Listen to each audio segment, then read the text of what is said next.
or check in the cabinet there in the dining room.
People want to eat. All right, can I? This way I'll get everybody's attention. Will this work? Hello, 1, 2. How about the big knob? How about the big knob? Testing. Are we feeding out to this? Testing. 1, 2. Oh, I thought we were on this. Okay. Okay. That's weird. But this is going into. Check. It's going into. Yeah, it's going in. 1, 2. Check. But we're not going out. It's okay. So everybody. Is that me? So Jim. Welcome. Oh, so Jim can. Okay, so that's why Jim's like, Question. stop yelling at me. We're going to start with a poll. The original plan was we were going to get into the presentations like now at 11, then break for lunch in an hour, hour and a half. But I'm sensing and I'm hearing that maybe people would like to eat first, and we could start serving lunch now, and then we'll start with the presentations later. Just poll. I don't know how Let me many. give you guys more information before you take your. So what we had intended is we have lentil balls. They are very filling, and we have chickpea salad that's ready to go and snack on and have it with crackers. Then we could get started. Everybody could just sit and have a snack. And because they're very filling, so if you tried it, we're not going to get you to eat everything. If you don't let me feed you and So let's have a snack, you're and suggesting the other now? thing is if we eat lunch now, dinner's not going to be for a while. So Let's have a we're snack. having snacks. Does that sound good? Okay? We'll do a snack, hydrate, all that, and then after that, buckle your seatbelt. You guys, now go ahead and lunch control. Snack.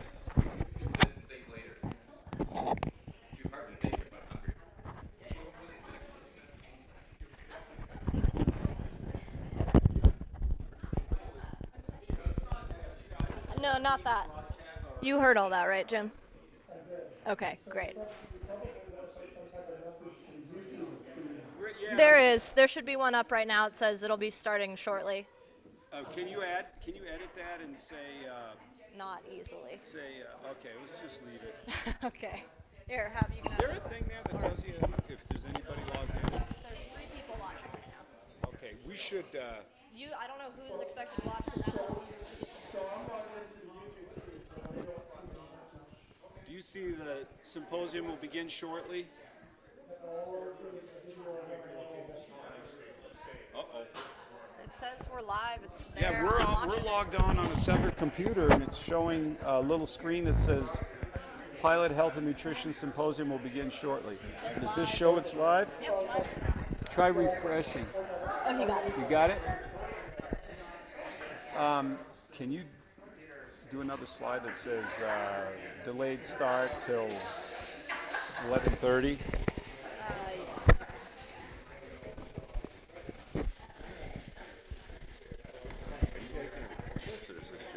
It's live streaming and through YouTube live stream.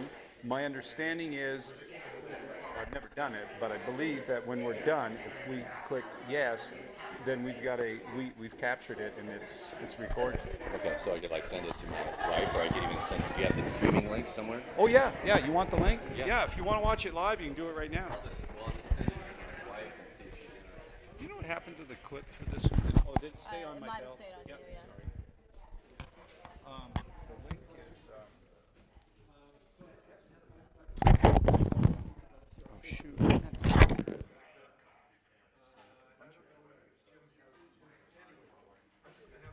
It's actually we'll have to read it off the screen. I don't have it here. It should just, if they just go to your channel, It'll show up. it'll be the first thing on there. Yeah. So if you have YouTube on your phone, you can just copy the link. Because that's how I got to it. Okay, what am I doing? And what's your channel? I don't know. It's Well, I think it's Pierre Pierre Redmond, all Redmond. one word. Yep, Pierre Redmond, all one word.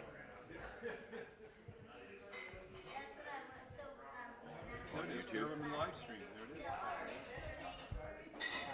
is. Should be Yeah, Pilot go to Health and YouTube. Nutrition. That's fine. And type in Pierre Redmond and that'll Okay, come great. up. Cool.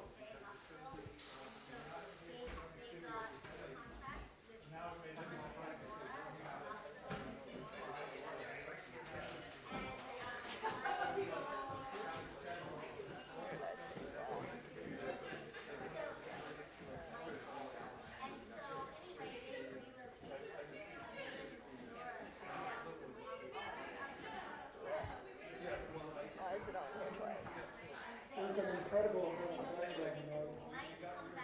Oh, maybe we could turn the mic off. That's all, I don't know who does it.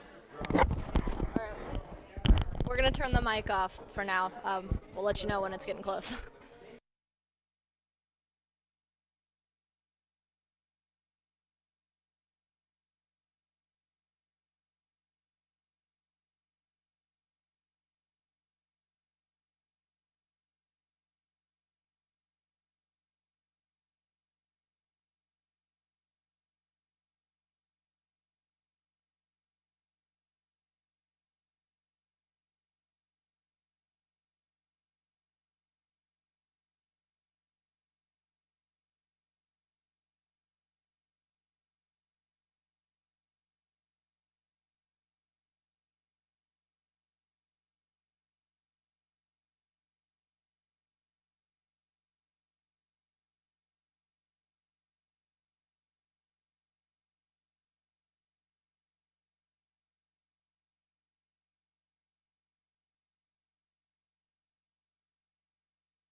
Hey, Jim. 5 minutes and then we're going to start. Okay. All right. See you in 5.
You can always find it. Yeah, it's tough. That call's the hardest. Am I on this? Check.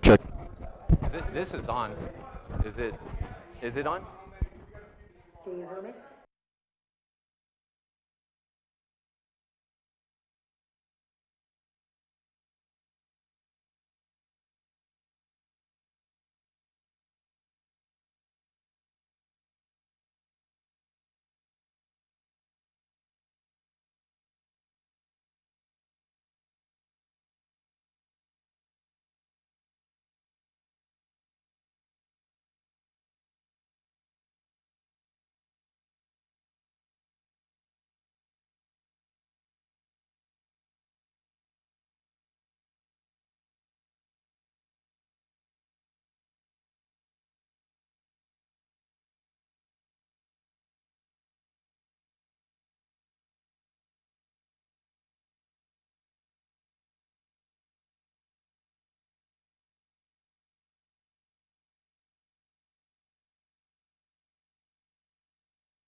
One, two, three. Can I say check? All right.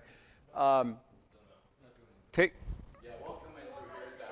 Yeah, we're not going to go right because we don't decide not to broadcast it, and then you get feedback, and then it's like 3 more layers of complication. Take time to look at the books on the table over there. Mark Jones' handouts are on the piano, and there's other handouts available. And then please take time to go to the table in the game room if you haven't already. My son Drew and his girlfriend Carly have set up an amazing display. They raided Karen's pantry, and there's a lot of thought that Karen puts into through her classes she's taken, and she reads ingredient labels very carefully. And so everything on that table there, if you have any questions about it, ask us, ask Karen in particular. Everything is compliant. There's no oil in anything on that table, so that means it's And obviously, there's no dairy or animal products or anything like that. things that it might not be 100% perfect. You might have some of those bad things. Yeah, it's Karen approved. Cliff bars, okay? Right. So it's all compliant and gives you we just want you to get an idea. There's a lot of food that you can cook with. What I hear often, and I'm sure Mark can speak to this, and Donna, Dr. Ben, what do I eat if I don't eat meat? If I don't eat, and I don't eat eggs, what do I eat? There's nothing to eat. Well, it's like a palette of colors. Yep. You can't stop combining food. Yep. It's great. Yep. So yeah, take a look at And even on the packaged food, that point is there are good packaged foods out there. It takes a little bit of effort to educate yourself, but tremendous variety out there, and everything there is delicious and passes the Karen test. So that's the visual part. So we get the taste, the visual, and we're going to fill your ears here with information. I'm not going to be long. We got the pros on board here. But I did want to explain a little bit. I think a lot of you are here just because, you know, either you're curious. I know a lot of you are here just because we're friends, and I think you're here because we asked you to come, and we're very appreciative of that. And I would be wondering too, so why are we here? What is this guy who was what am I? I was an economist, sawmill operator, candy maker, and ski instructor, and now I'm a sheep farmer too. And why is he hosting? And Karen was a legal stenographer and mother of three, grandmother of three. I'm the father of two. We're no authority, you know, we don't have any letters after our name that are connected to health and nutrition. And so why are we hosting this? And I'll try to answer the question a little bit. I got my friend up here, Hippocrates. I think that says a lot. A lot of you know the story. I'll just tell it real quickly. You see my bicycles and all this stuff. I've been very active and athletic and tried to eat right, as I knew, since I was maybe 30 to 50 something. And up at Lake Almanor. No, I tried riding with Jim Benny yesterday, and it was frightening. That guy's a machine. So everyone go, oh, Pierre, you got it all figured out, you know, and you're great, and you don't have to, you're not overweight, you don't have blood pressure, you don't have, you know, you're perfect. But I knew my older brother and sister, at about my age, around 60, 61, each had, one had a quintuple, one quadruple bypass, and they described it to me, and I really did not want to have my ribs sawed open, my chest split. My uncle died of a heart attack at 52, but not mom and dad. So it was like, oh, well, you know. But I said, yeah. And so I didn't want to do any more testing because I presented well, I guess is what you'd say. But I insisted on a CT calcium scan 2 years ago down at Palo Alto Medical. And they went, yeah, okay, fine. He's got money here. You give him a credit card. They do the scan. And they're kind of rolling their eyes, and 2 days later, the doctor called and said, oh my God, I've just written you a prescription for Lipitor. You got extensive plaques and 3 coronary arteries, and your score's 202, and you're in the 78th percentile, and you're at high risk of heart attacks and strokes. And boy, that was a wake-up call. And I'd been doing everything. I ate lean meat and skimmed. Asked Drew, I was the food Nazi at home, only non-fat dairy, and thought I was doing it all right. And I said, I don't want to take Lipitor. That's the Irish in me. I was very stubborn. And the doctor, a nice young guy, but I knew him for 20 minutes, and he insisted. And I said, no, I really want, isn't there anything else? He said, no, that was the end of the conversation. And I got the robocalls from Walgreens every day for the next 2 weeks to come pick up your prescription. And I didn't want to get it. And he had nothing else to say. This is in Palo Alto. I went there because I thought everything was better there, you know, and that was it. That was it. And so, and I thought I was eating right and doing everything right, and I was confused. I was angry, and I was confused, and I didn't know where to go. And I saw one nutrition speaker talk about eating all kinds of bacon and meat and not eating starches, and that confused me.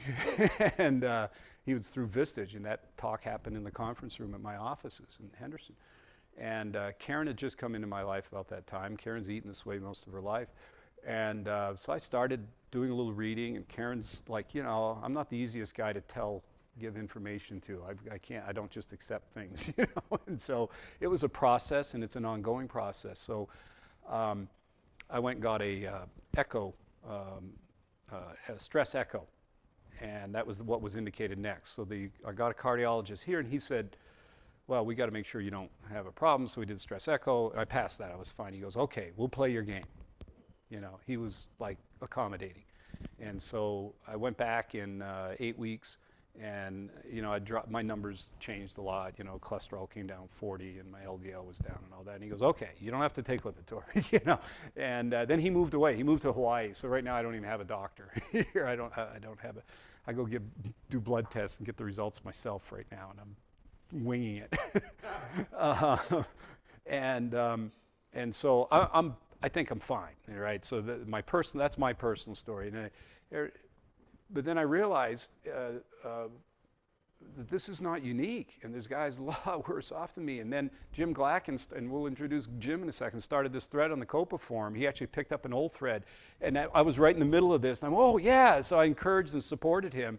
And those of you who followed it on the COPA forum, it's unbelievable. It's blown up into one of the biggest off-topic thread I think ever, like non-aviation. It's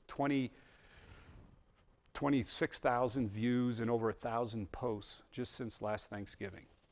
So right away I realized, oh my God, there is this, it's something you don't talk about. It's the elephant in the room. We're all pilots, we get together and we talk about Continental engines versus Lycomings and Lena Peak, Richa Peak and aerodynamics, and nobody talks about this, but people are back there at home lurking on the COPA forum, 26,000 views, 1,000 posts talking about our health and what should I eat? I want to keep my medical. I want to keep flying, right?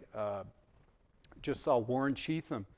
Cirrus is for sale. He's going to get an experimental light sport. Guy got the plane of his dreams. He got a Cirrus and he's selling it. He's going to get a light sport and try to fly that for a couple more years. And it's happening every single day. Every single day. Because he lost his medical. Yeah. And then I don't think this is going to work.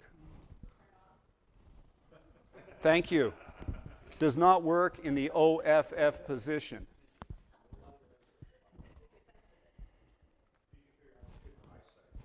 Yeah, I need my...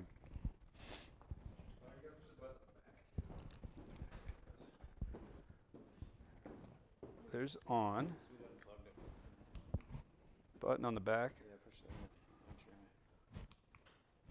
Do we need to press and hold? You can play with it. Can you just bump it up one slide? And so the hook for setting this up was we made it pilot related, and it's all about keeping your medical, but really underneath it, it's our health, right?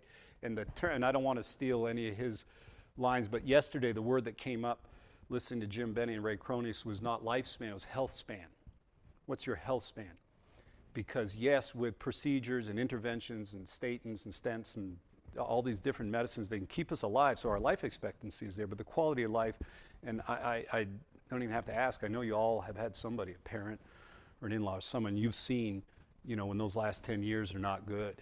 And so health span, maintaining a class 1, 2, or 3 pilot certificate is an indicator of having more than just being alive, more than sitting up and eating and having a heartbeat.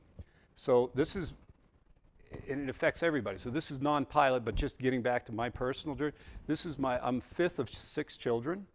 This is my baby brother, last month. He's 57 years old. He had hit 300 pounds, pre-diabetic, all the numbers were bad. And we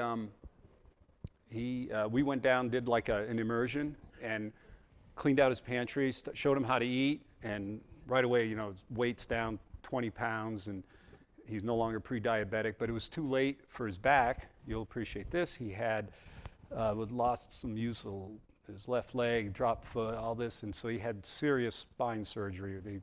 Kevin could probably describe it. They come in from the front, the back, they do a bunch of work on his spine. So we went down, helped him out. Charlie has changed completely his diet and lifestyle. And once again, his doctor said, well, what are you doing? Are you seeing another doctor? Because he couldn't believe the numbers. And he said, no, I'm not taking anything. I'm eating this way. He described it, and the doctor kind of laughed and said, well, how long do you think you can do that? Yeah. And rest of my life. He didn't blink an eye. He goes, rest of my life. He's 57 years old. I mean, come on. So that's my brother. So when you say, oh, it's genetics, we hear that, right? Oh, it's genetics. Well, I told you about my big brother and sister, and that's my younger brother. Go ahead, here. It gets worse.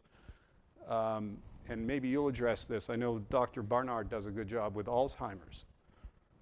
all this stuff. It's diet. Can I get one more? Yeah, bump it up one. Those are my older sisters. Lillian on the left had the bypass. Audrey on the right had her birthday yesterday. She's 65 and she's in hospice and she's dying of Alzheimer's, early onset severe Alzheimer's. Audrey was an athlete. She used to kick my ass in basketball. She's 65. She won't see the end of this year. So it's personal. Another slide. These are not third world people. This is my family. This is my family. Oh, I just was showing the COPA thread. Here it is, 27,000 views, 1,010 posts. This is on a pilot's forum. Oh, actively reading the forum, Gordon? Well, there's over 6,000 members of COPA, but then there were people that actually participate on the forum.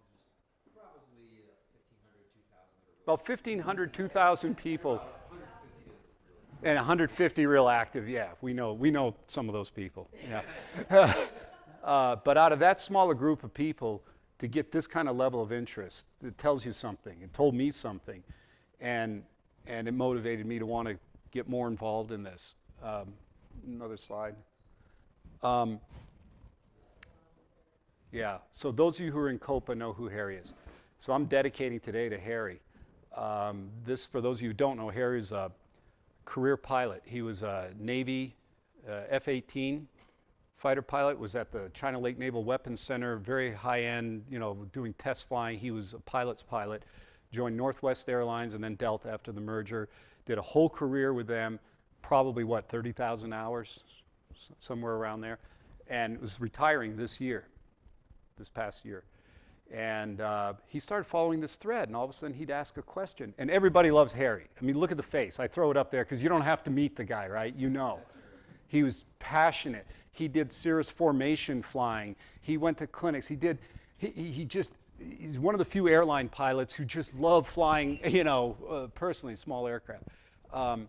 And he started asking questions on this thread. Can statins cause diabetes? What I'm having to, and then this thread got very heated, by the way. Our friend Glacken, those of you who are following it, believe it or not, he was stirring the pot, a lot of pushback. There's some of our good friends of mine, doctors on the forum were pushing back, and it became argumentative, and it got heated. There was one period there, 2 days, I was trying to play Switzerland to kind of get Glacken and everybody together. And I got so agitated, my blood pressure went up for 2 days. This thing was bothering me, it honestly did. And I went, oh, that's why my blood pressure is up. And on that day, Harry opened up and he wrote, I think I put it up, go ahead, click the next slide. He put up a long post, I can't even fit it all on one slide, and he told us his whole story. FAA had intervened, he was losing his medical, he's about to retire, and he wanted to fly for fun for the next 20 years, right, from 64 to 84. And he goes, he got all these good results. None of my doctors informed me that these typical results, as Jim Glacken would say, were possible on a whole food plant-based diet. They only advise pills and procedures, right? He says, I received poor advice from my doctors on how best to treat my issues. And I over-highlighted it. He said, I got to get this right because I've got plans. And a month later, Harry had a heart attack and died. Oh, do you have more information? That's what the information. Yeah, it was ice. It was an icy road. So they did the autopsy and it didn't look like he had an MI. Thank you. But nonetheless, I mean, it was awful. When it was. So Harry was. He was in that path, though. He was on that path. Yeah, he was, and he was getting it right, and he was going to have a beautiful 20-year retirement ahead of him, and he didn't get to do that. And he was frustrated, and he's a nice guy. He doesn't get angry, but you can see there was a little bit of anger here coming through, right? Of course there is. So next. I don't remember what I put up. Oh yeah, so today as we speak here, the Flying Doctors of America are having their convention in Fort Worth, Texas. Coincidentally, right now. And right about now, I don't know, time-wise, with the time difference, here's one of the presentations.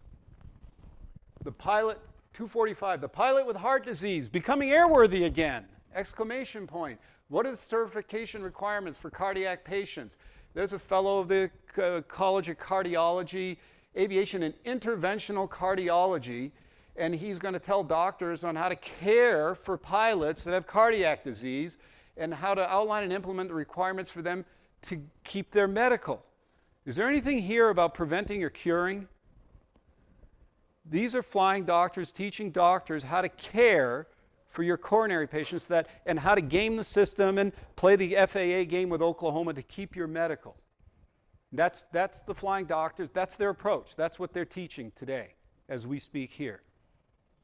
And you guys know of, was it Bruce Chen and Brent Blue, these famous aviation medical examiners. You can't even see them unless you know them or you know, they owe you a favor. They are backed up.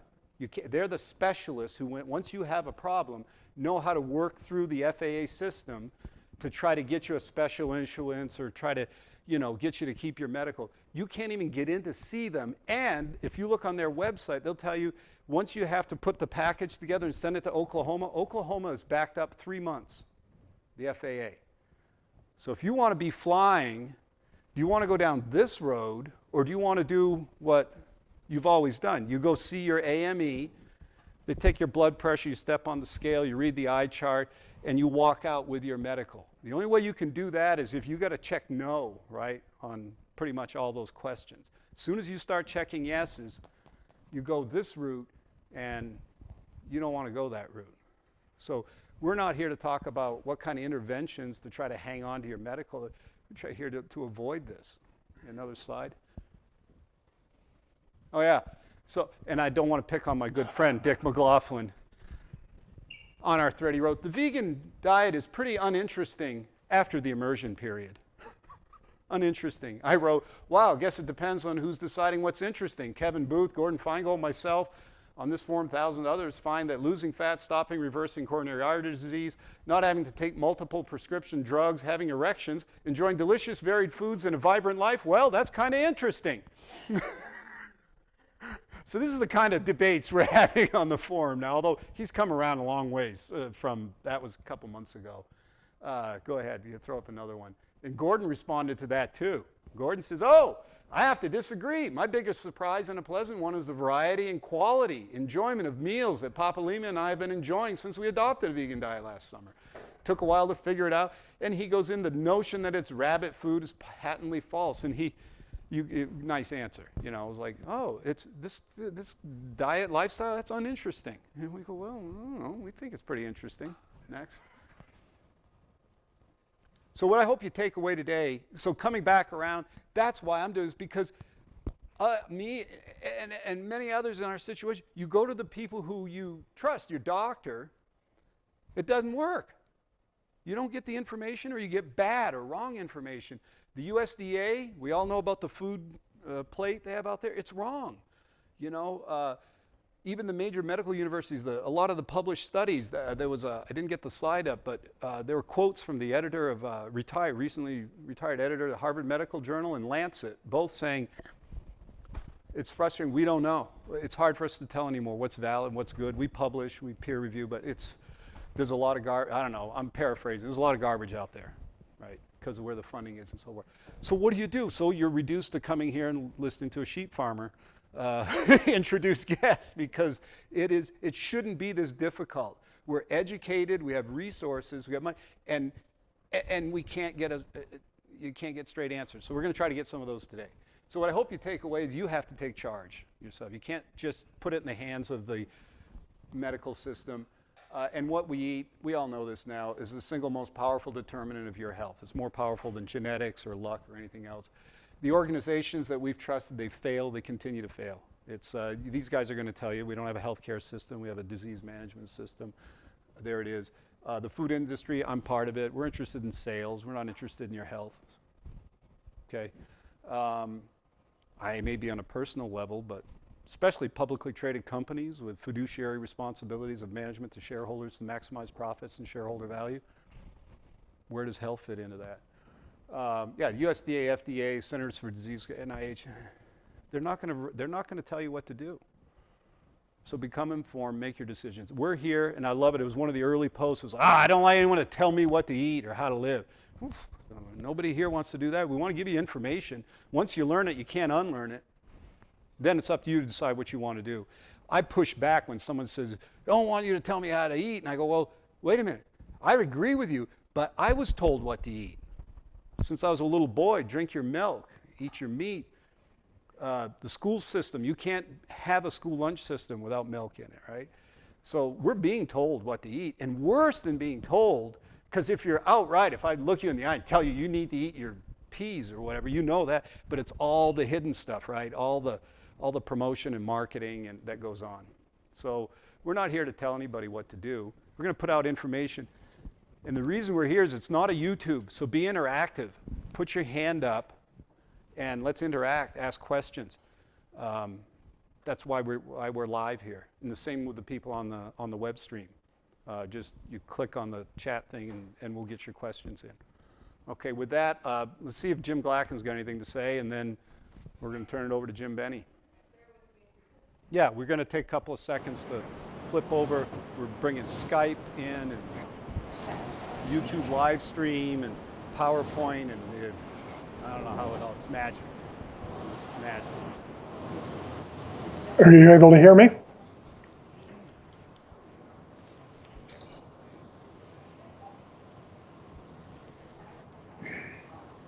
There's Jim. Hey, how are you? Hold on. Whoa, that is scary. Can you hear me? I have lost sound. Turn mine on. Oh, it's probably Here- from here. Can you hear me, Jim? I can hear you fine. All right. For those of you who are not Cirrus people, Jim Glacken, I'll repeat, is the instigator, the pot stirrer, and the guy who really made all this happen, who got this thread going and really faced a lot of pushback, but kept it going. And we're providing the facility and doing some of the legwork, but Jim's really the one who got all this going, got the ball rolling. So thank you, Jim. Oh, thank you. I do want to say, first and foremost, I want to thank you, Pierre, and you, Karen, for generously spending your time and your energy and opening up your lovely home to host this. This is incredibly generous of you two, and we really appreciate it. You're a couple of very kind souls. Thanks a lot. Very welcome.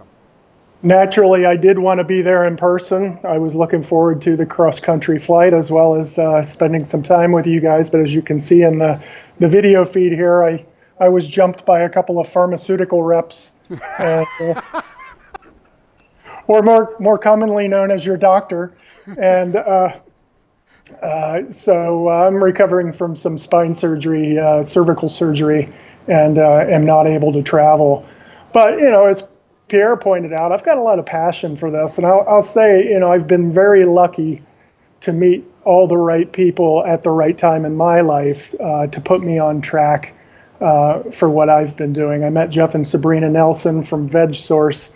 VegSource is kind of the initiator of all this, quite honestly. The immersions and the expos and things started by Jeff and Sabrina Nelson. They introduced me to Dr. McDougall and Dean Ornish and Caldwell Esselstyn, Jeff Novick, Juliana Hever, Dr. Campbell. I was able to meet them early on in my path, of switching my diet, and I was able to learn, from them firsthand. But then also, I was able to participate in these immersions. I was able to, as a volunteer working in these immersions, firsthand see literally hundreds of people transform their lives. I mean, people that have been living on, medications and dealing with afflictions for dozens of years, decades, where all they were getting was an increased dosage from their doctor or a recommendation for some type of procedure. And it was really, as Pierre pointed out, just disease care. It wasn't really curing the issue. It wasn't, stopping the disease. It wasn't reversing the disease. It was just treating the symptoms and basically sweeping the dirt under the carpet, right? So watching firsthand through these immersions to see people turn their lives around, literally, simply by what they're putting on their fork. Your first reaction in defense of anybody on the COPA forum, the pushback I was getting is, it can't be true. How am I only hearing about this for the first time if all I need to do is switch my diet? Surely somebody would have told me this by now. Surely it would be in all the news, right? And it's just not the case, sadly. There's too many special interests. There's a complete lack of education in med school around diet and nutrition. And so it's really, we're kind of out there like Johnny Appleseed pushing this. And so anyway, so being involved in these immersions and then firsthand being involved in an organization called EarthSave, where we did a Meals for Health program with Whole Foods, where we worked with inner city populations through food banks and putting people on a whole food plant-based diet for 30 days and working as coaches to make sure that people got their questions answered, and we're there to support them as they strayed and got misinformation from family members and friends and even from their doctors. And just watching people that literally started the program on walkers and we start out the program by having everybody put their medications on the table in front of them, and you literally had people with dozens of medications that they have to take every day just to make it through the day. And then at the end of 30 days, seeing people walking normally for the first time in years and off their medications for the first time in essentially their adult life, and the tears of joy, and just the amazing results that are quite honestly typical. It just drives me. That's my passion. And so, 3 years ago, I convinced my employer. I went to the senior vice president of HR and talked to him about the wellness programs that our company was doing and the ineffectiveness of those programs. And I talked him into trying an immersion. Let's send a group of employees to a McDougall immersion in Santa Rosa, California. And, I promise you typical results, which will be absolutely amazing. And we did it. We sent 70 people through the first time. We've since, this was 3 years ago, we've now sent hundreds and hundreds of employees through, to the point now where we're not only continuing the program, but we're doubling down. So we're going to increase the size of the groups that we send, as well as increase the number of groups that we send. And so not only from an employee perspective, I mean the testimonials and just the transformations that the employees are reporting, but also just the financial impacts. I mean, getting people off their medications and out of the emergency rooms and out of the operating rooms, and back into health and eating healthy and losing their weight. My employer millions of dollars a year. It more than pays for the program. So I have a passion for this, and I can't sit back and just let it go. So when I've been to see Triple P's, I've been to the COPA events, and I will tell you, we're not a healthy group. I've seen the buffets, I've seen the cookies and the junk that's put out during the breaks, and seeing people double fisting, just junk food. And I can't remain silent. I mean, you are within control. You can take control of your health. It's not out of your control. It's not genetics per se, as Caldwell Esselstyn says. Yeah, genetics loads the gun, but it's your fork that pulls the trigger. And so what you're going to learn over the next couple days with some great experts, Dr. Benny and Ray Croneiss and other experts that are going to speak, you're going to learn this is 100% within your control. You can regain your health. You can take control and stop the progression of disease, and in some cases even reverse the disease.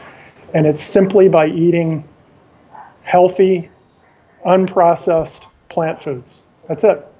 There's nothing more to it. So thank you, Pierre, and I'll pass it back to you. Thanks, Jim. Get a little. He's actually, I think the coffee wore off. He's a very passionate guy, but I think you got a little bit of that came through. We're going to go right into Jim Benny.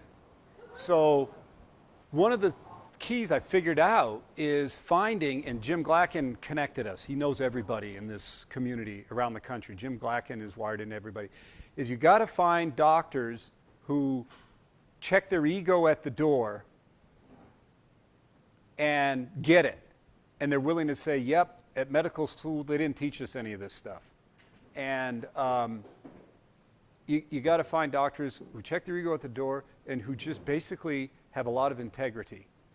And I met Jim Benny through Jim Glacken, and I can't tell you, I've never met a guy with more integrity, more knowledge, and more passion on the subject than Jim Benny. We're very, very lucky to have him. We had a nice Cirrus flight in here, so please help me welcome Jim Benny from Redding, California.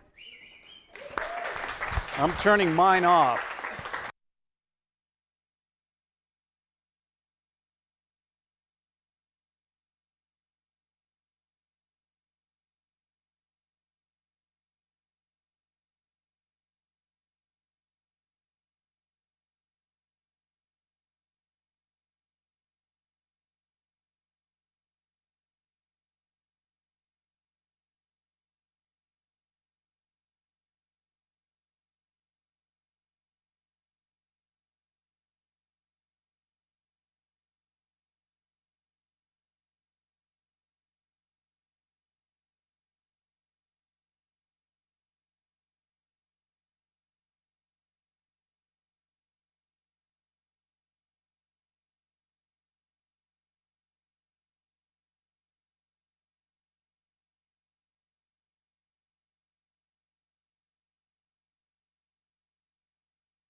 Can you hear me okay? Test it. Yeah, no, I understand. Okay. All right. So my name is, yeah. Yay! So I'll give a little bit of my talk. You'll hear from me some more, but the interesting thing is I also wound up at the McDougall program.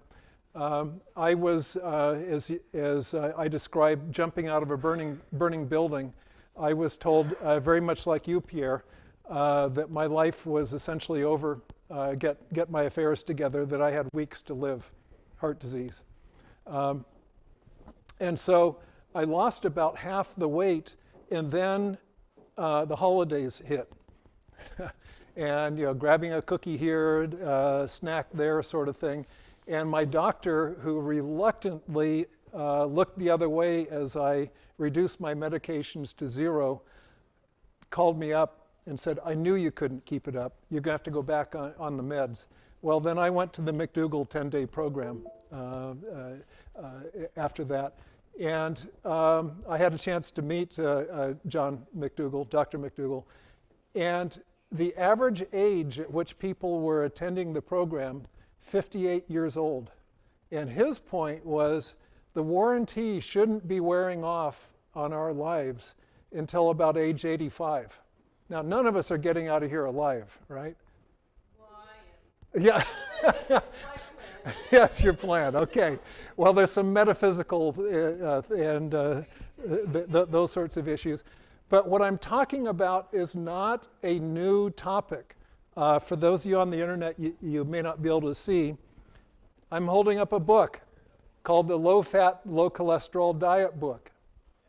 It happens to have been written, one of the co-authors is a Helen Jones.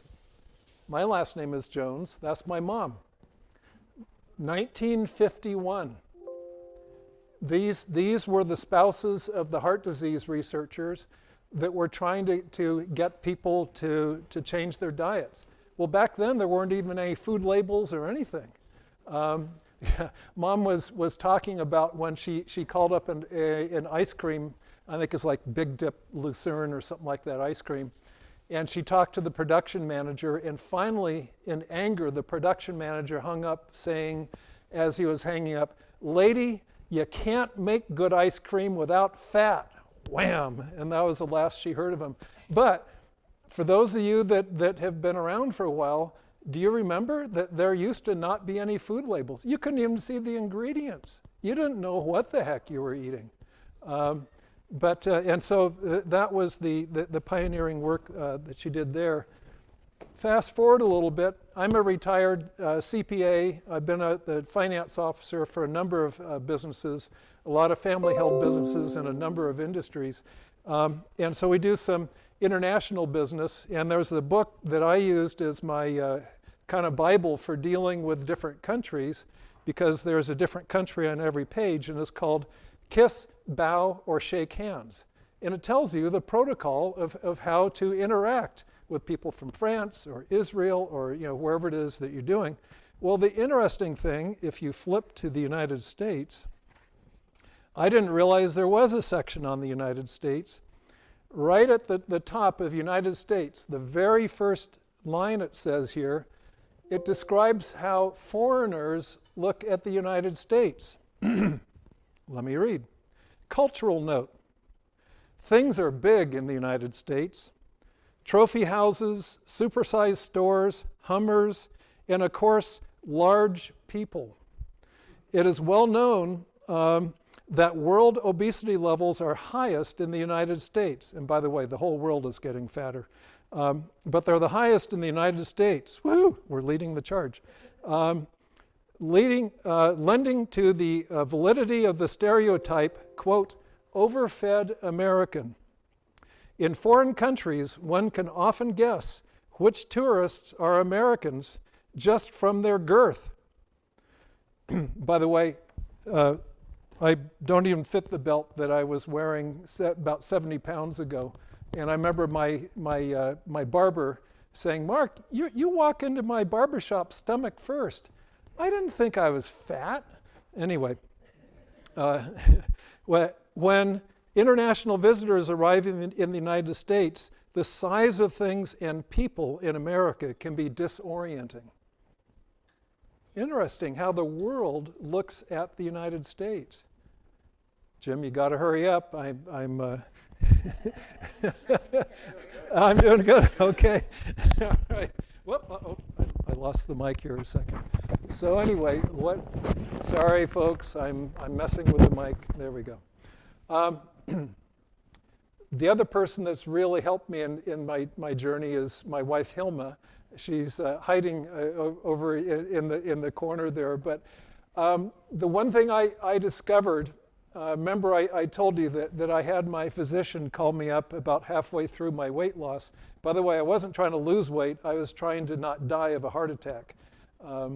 4 weeks, Dr. Esselstyn says, you change your diet, in 4 weeks you can become heart attack proof. Now those are his words. Now it's not a guarantee, but I was living and breathing that because I was only given weeks to live.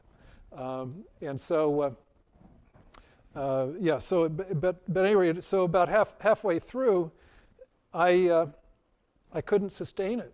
I was snacking and nibbling and that, and what am I going to do? And so, and going to the McDougall program and a lot of what I do now, obviously, as you've already figured out, I'm not a medical professional. I'm just a poor slob who was injured in the ditch with the traffic passing by.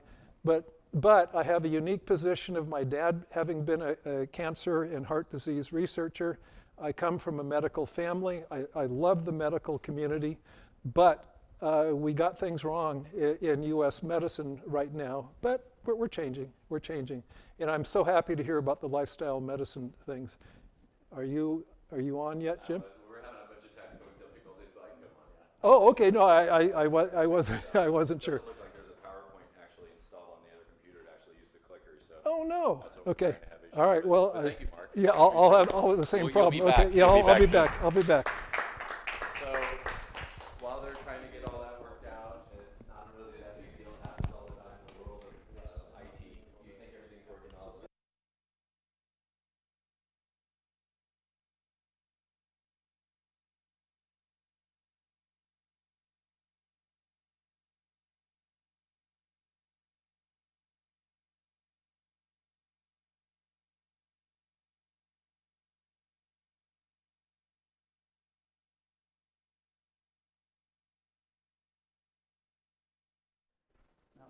red light. Can Jim hear me? Or somebody? Because I know you all can hear me, but I don't know if they can hear me. Okay, we're good? Hi out there, whoever's watching. First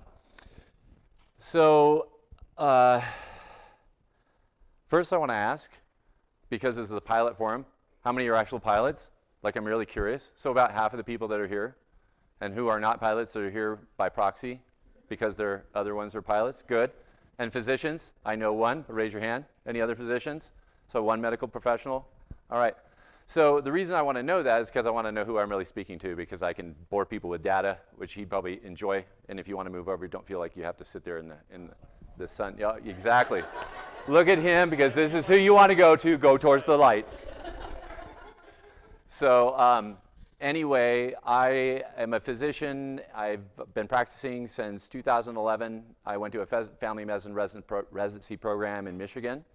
And I'll tell you a little bit about that, because let me kind of skip all the way back. The way that I got all involved with this, Christmas Eve, 1983, I walked through a plate glass window, sliced my knee in half, told me I'd never walk again, sliced other parts of my body up too.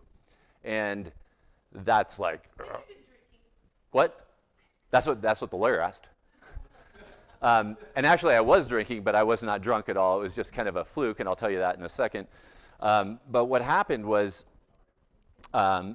when they told that to me, and I remember the surgeon looking down, looking at my leg, and then looking at me, and just he gets this grim look. And then my personal physician, back then, family doctors went and did surgery, and he's looking at me too, and they're like, "You're probably not going to walk again." And I'm like, what? You know, I'm a swimmer, I'm on the track team, I play basketball, yada, yada, yada. And so all of a sudden, everything comes to a halt. You're like, what am I going to do? So anyway, get bumped the whole day, next day for surgery, finally get the surgery in. Miserable experience. 6 months goes on, getting through the rehab. And my rehab is literally going to a physical therapist where the therapist wraps up a towel, says, put this in your mouth and bite down, because this is going to hurt. And so he takes my leg, and I've got all this scar tissue, so he's just pressing my leg together, just breaking up the scar tissue. And here I am, I'm in tears. I do like, oh, you got it? I go 3 sessions, okay, this is ridiculous. I can do this on my own. I don't need to pay some guy to inflict pain upon me, make me bite on a towel. I just felt like this was wild, wild west.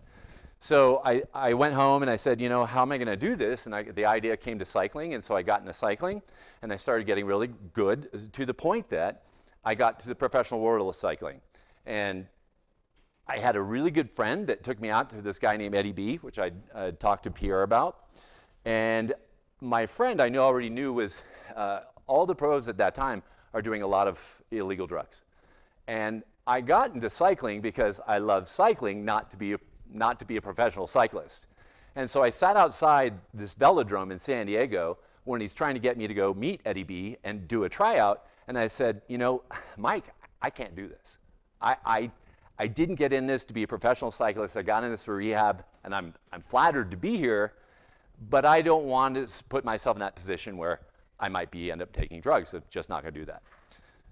So anyway, that was, I still kept racing and racing, had a good time. And then fast forward, so I also turned vegan. This is another important part, is I turned vegan at the time because I read a book by Dr. McDougall. And Dr. McDougall at that time said, hey, if you cut out all this stuff, you'll heal faster, you won't have heart disease, you won't have all these things. And I said, yeah, that's pretty extreme. So I ended up following a guy named Gordon Tessler, who's another PhD nutritionist, with a guy named Robert Haas. And if I don't know if you guys, this is old stuff. Robert Haas is one of the original guys that wrote this book called Eat to Win, and how you can eat and actually excel your athletic prowess. So Gordon Tessler was in San Diego where I grew up. So I went and saw him, and he was a little bit more lenient, let you have a little non-fat dairy, maybe an egg white.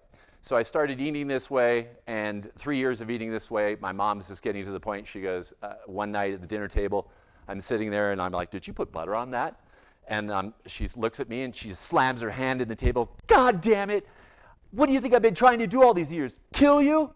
And I look at her and it's like, yeah, you just didn't know it. And it was really a push and shove because I wouldn't eat all the stuff that she was cooking, but I was feeling so great, like, I'm going to keep doing this. So what happens over that after I got back into the real world and had to go to school and do all that kind of stuff, I slowly integrated meat back into my diet. Now let's fast forward to the residency where I'm at the end of this, I'm 20 pounds overweight, I don't feel that great, and I wrote it off as to spending 80 to 100 hours a week working. You think you're just fatigued, but I also had these weird ganglion cysts all over my body, and I was achy all the time.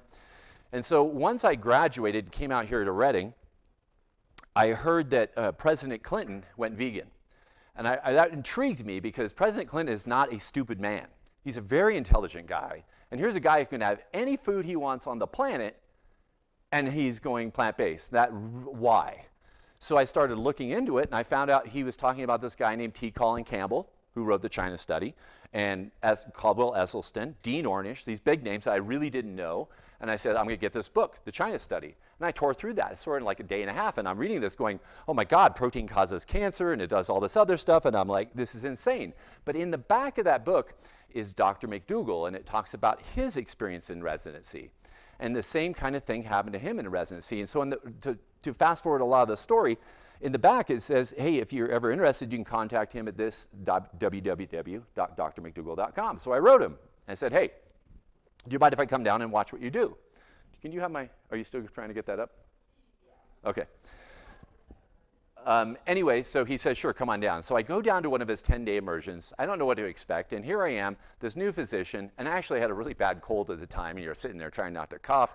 So after the patient comes in, he's like, oh, you have high blood pressure, high cholesterol, acid reflux, you're 100 pounds overweight. Okay, we're going to stop all your blood pressure medication, stop all your diabetic medication, stop your reflux medications, call the front and have his bed put up on blocks so we can reduce his reflux, but we'll keep him on his statin medication. And I'm sitting here, a brand new physician, going, he just took him off all these medications that are, this guy's crazy. This guy's totally crazy. And I'm just going to sit here and do this 10 days because this guy's insane.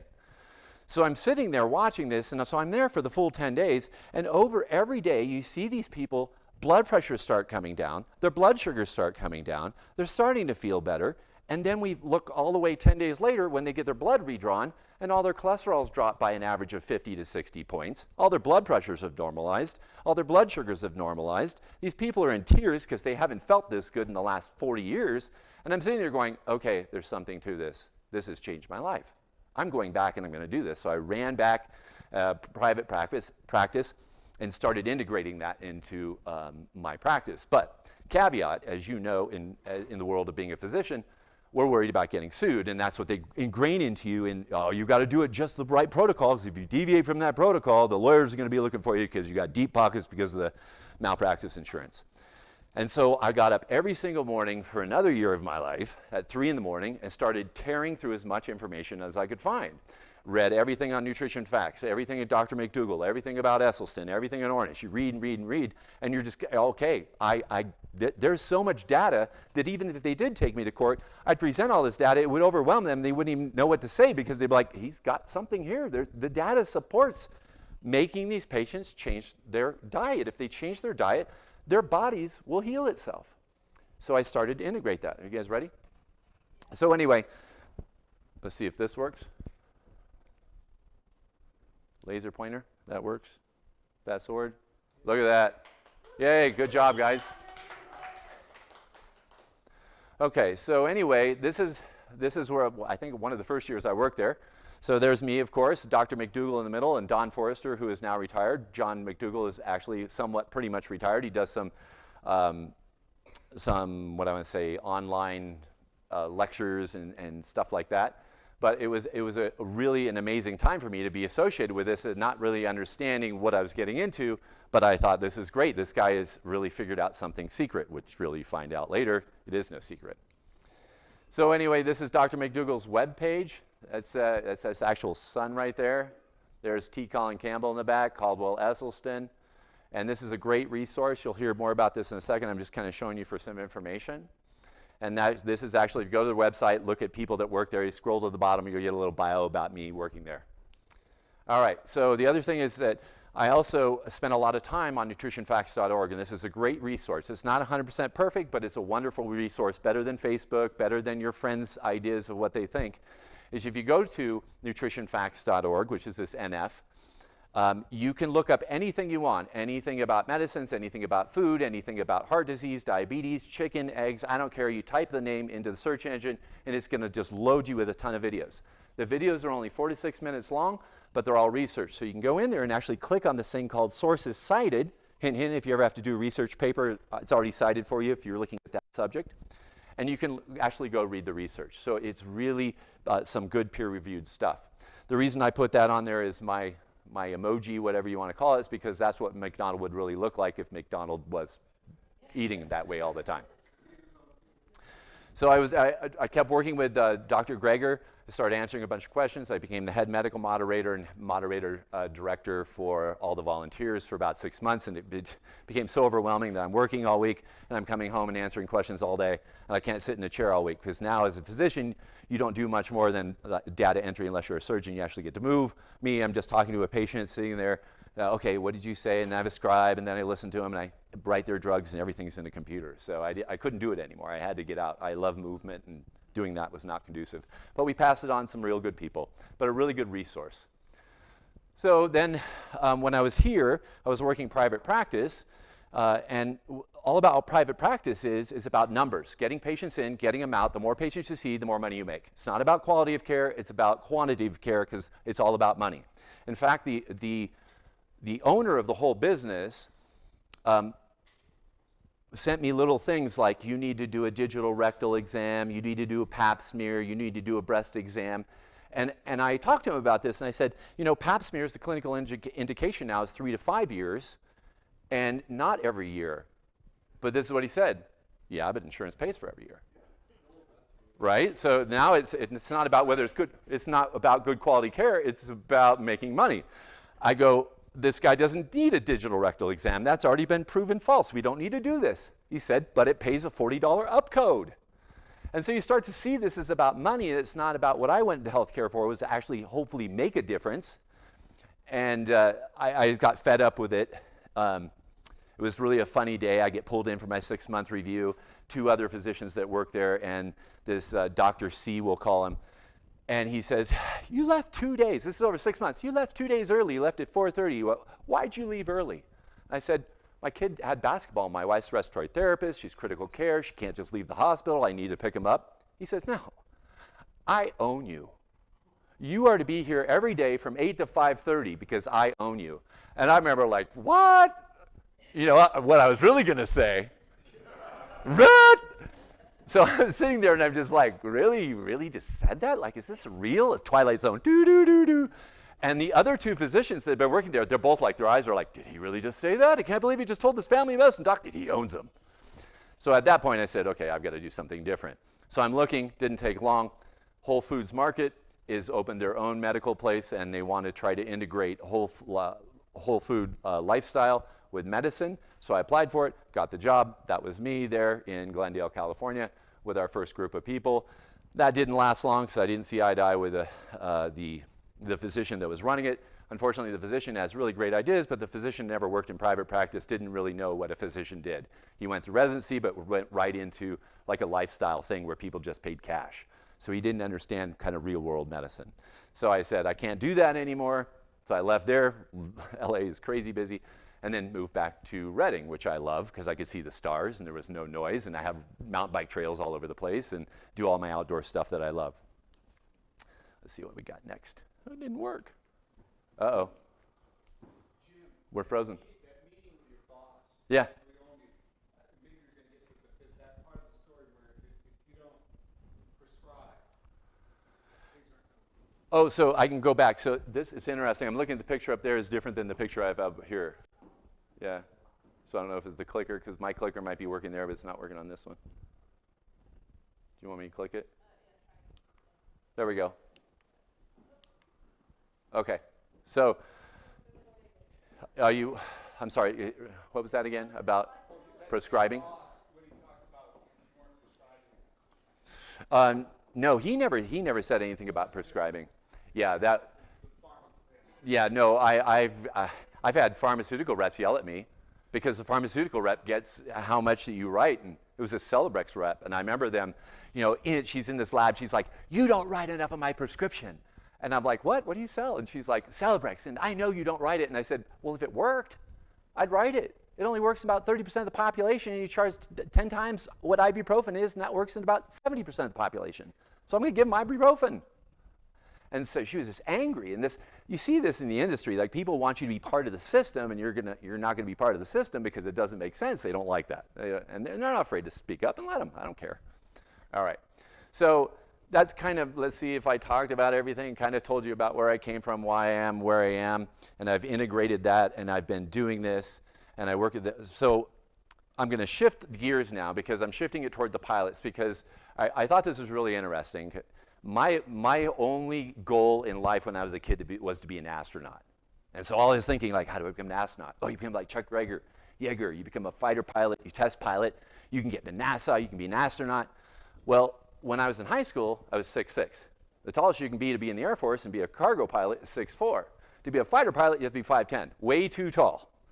So I kind of dashed my hopes since the recruiters are like, you can be a mechanic.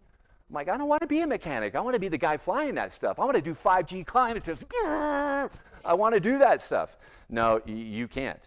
So I had to figure out what to do. So I ended up in cardiac ultrasound. So I did cardiac ultrasound for 10 years. And then I just exhausted my tolerance of that because I was doing so much stuff that most people didn't know what I was doing because I had to keep my mind busy.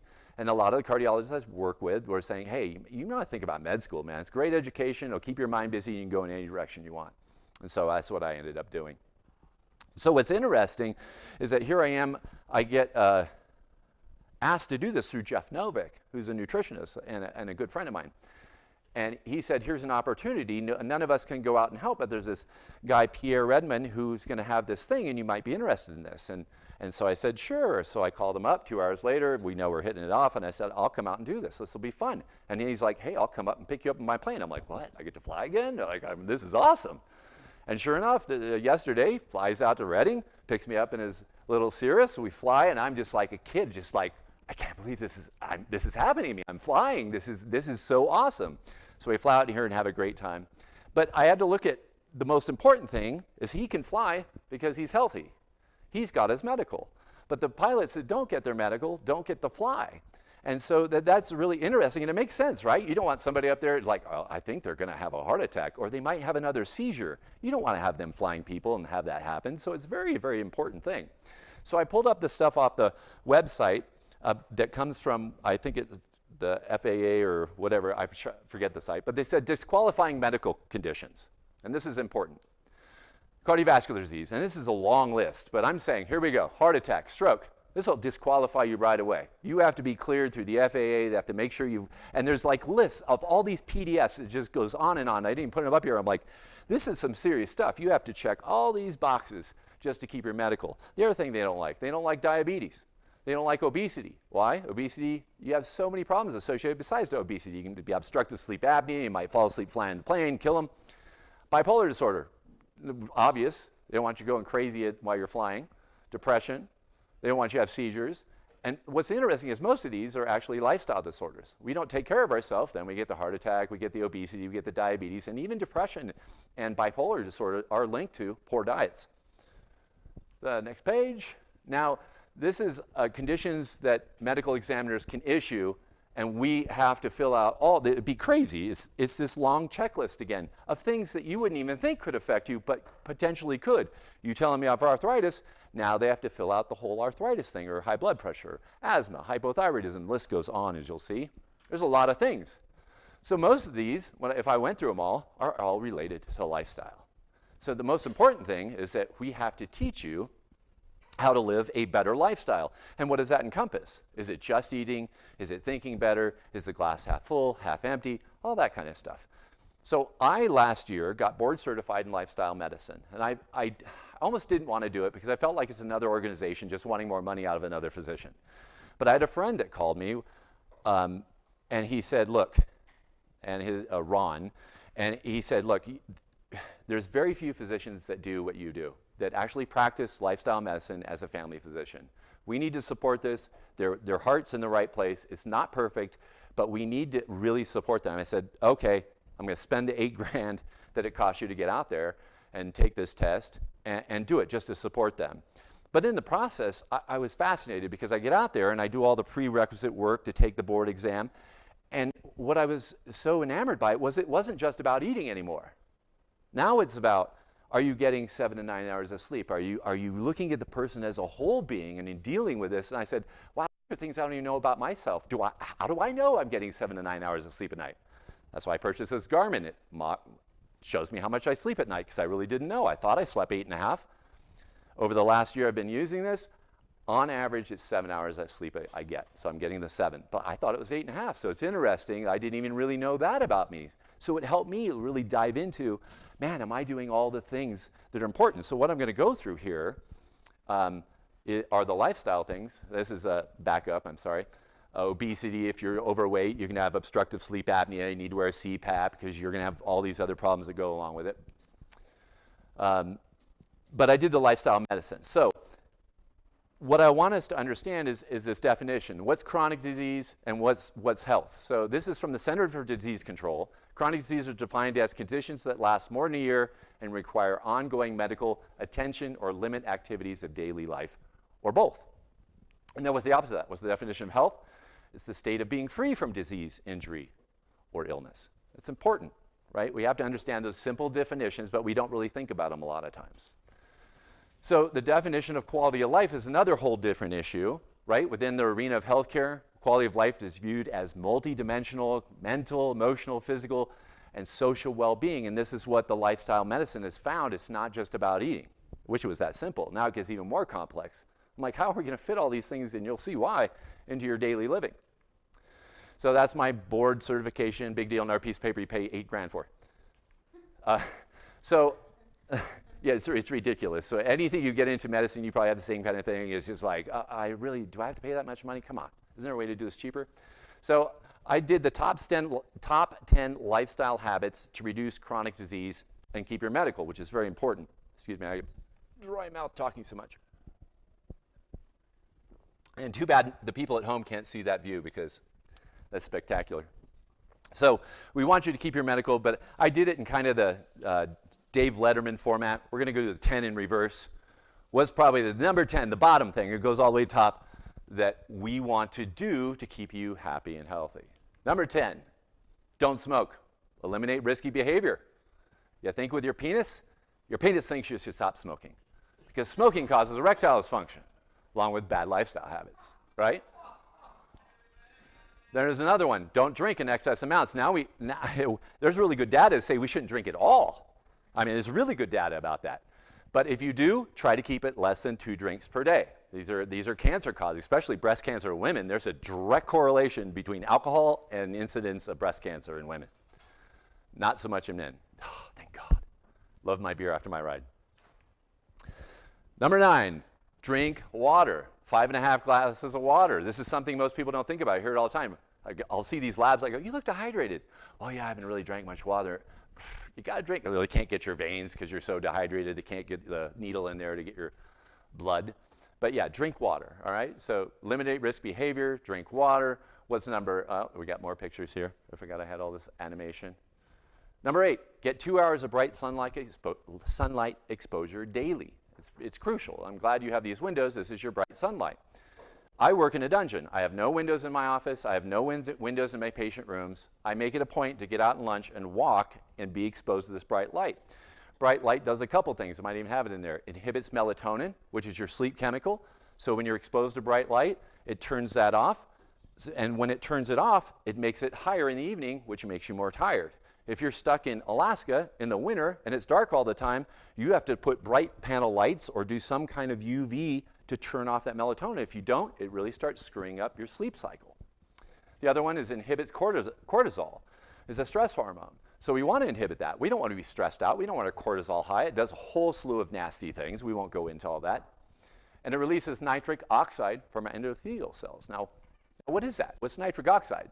Now, when you're exposed to the sun, the UV radiation hits your skin, and in that, it does 2 things. It makes vitamin D, which I think is my next slide, from your cholesterol that sits in your skin, but it also releases nitric oxide from the endothelial cells, which line all the arteries in your body, and it dilates your arteries, which reduces heart attack risk by about 30%. So just being out in the sun will help reduce your heart attack risk. What are you going to say? Not for just exposure to the bright light, but to actually get the vitamin D, we want you to be out in direct sunlight. I think that might be the next slide. Yeah, okay. 2 hours of sunlight. So vitamin D is not really a vitamin, it's a hormone like testosterone, estrogen, progesterone is made. Those hormones, testosterone, estrogen, and progesterone, are made from cholesterol. Vitamin D is made from cholesterol. Yeah. I slather my fish belly white skin with sunscreen, and I go outside for 2 hours, it's not going to do it. It doesn't. You have to, you're supposed, I want to make sure that people understand. 20 minutes of direct sunlight, 0 sunscreen. After that, you can put on the sunscreen. But that 20 minutes is crucial because what they've been finding is the people that are slathering all this sunscreen on them are also getting low vitamin D, which creates osteoporosis long-term, osteopenia. You get weak bones from that. So we want to be exposed to that vitamin D, to the sun. And then this is pretty powerful stuff. Vitamin D regulates 1/24 of the human genome. That's powerful stuff. We don't even know all the stuff it regulates. We know, like the tip of the iceberg analogy, we know this much about physiology and what's really going on in the body, and we say we know everything underneath. No, we're just scratching the surface, especially with all the genetic stuff we've got going on about how it's all intertwined and interplayed. It's extremely complex. So everything I talk about here is kind of simplifying what's really going on. Absolutely. Vitamin D supplements are a viable alternative to it. If you can't get the 2 hours a day, 2,000 units of vitamin D daily.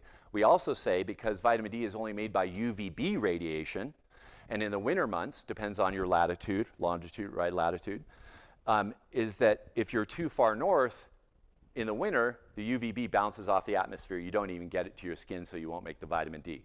So what we usually say is between the months of September and April, that time period, just take 2,000 units daily, and you don't have to worry about getting out and get the sun. But if you get a chance, still get out and get the sun because it lowers the cortisol, and lowers the melatonin. And increased quality. How many times have you been out in the sun you felt horrible? Remember when you're sick and you felt so crappy and you just went outside and you're like, I feel so sick, and you get in that sun and you're like, oh. Why does it do that? We are sun people. We were not born inside. We were all roaming hunter-gatherers. You're outside. We are sun people. We are geared to be in that environment, and we've taken and made everything so artificial that we aren't even just doing what we're supposed to be doing, which is being outside and enjoying nature. Let's see what we got next. Yeah.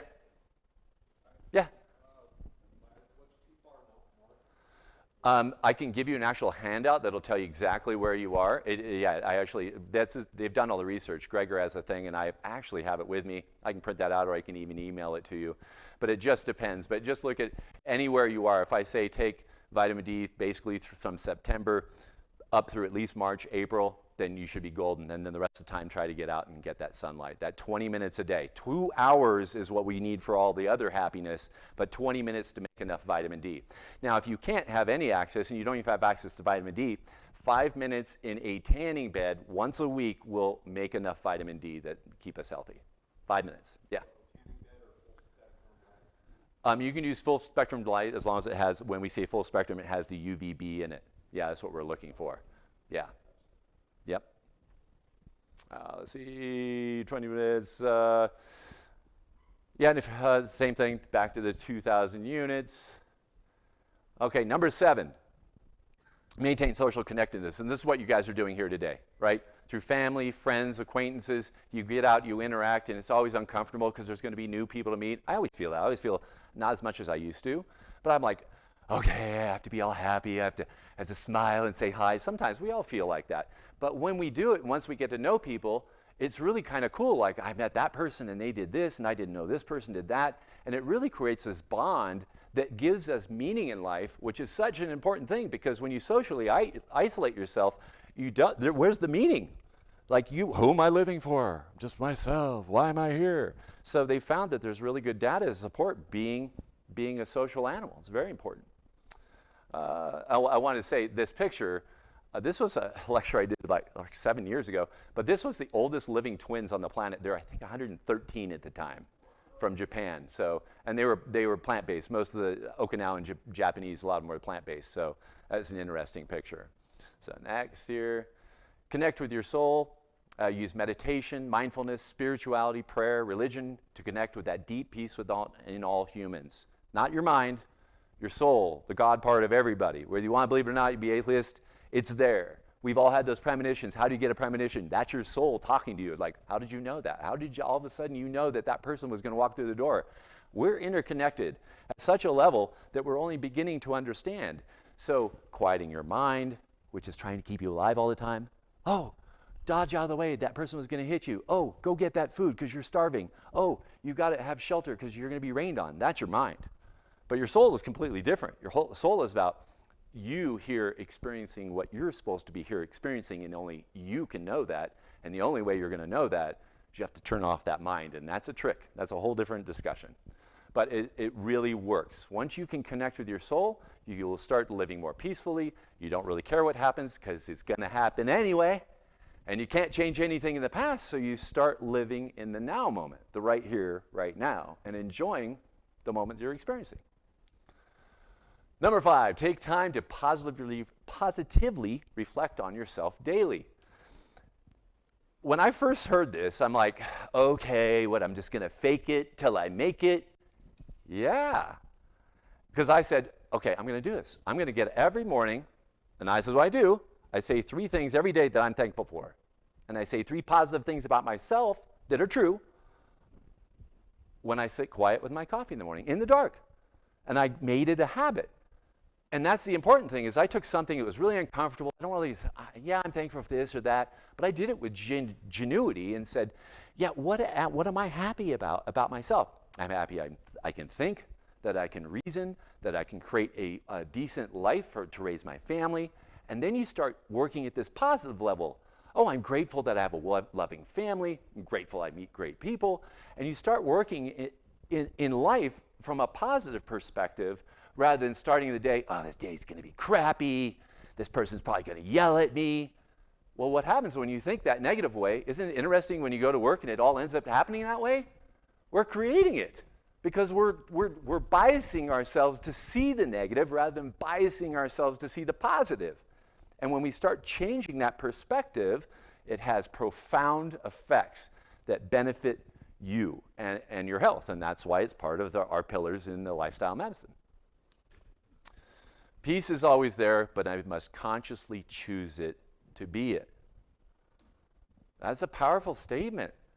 Peace is always around you. You have to choose to be peace. You can be angry and pissed off, but that takes you out of your peace center. Let me give you an example. I used to get, and probably everybody's been there, so that's why I use this. People would cut me off and I'd be pissed off. And I'd get just like, why do people drive so crazy? And I would, why am I doing this to myself? One day I'm looking, I'm like, that person in front of me is not pissed off. I'm pissed off.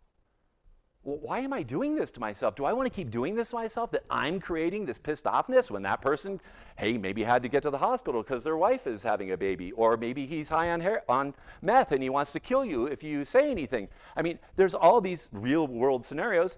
And so it's like, what's the point? If they have to cut you off, who cares? Let them cut you off. And I live, I can drive down the street without getting all mad and angry. It's just not worth it. People cut me off all the time. They'll even see you there. Especially as a cyclist, I could yell at people. Sometimes I do a little go crazy.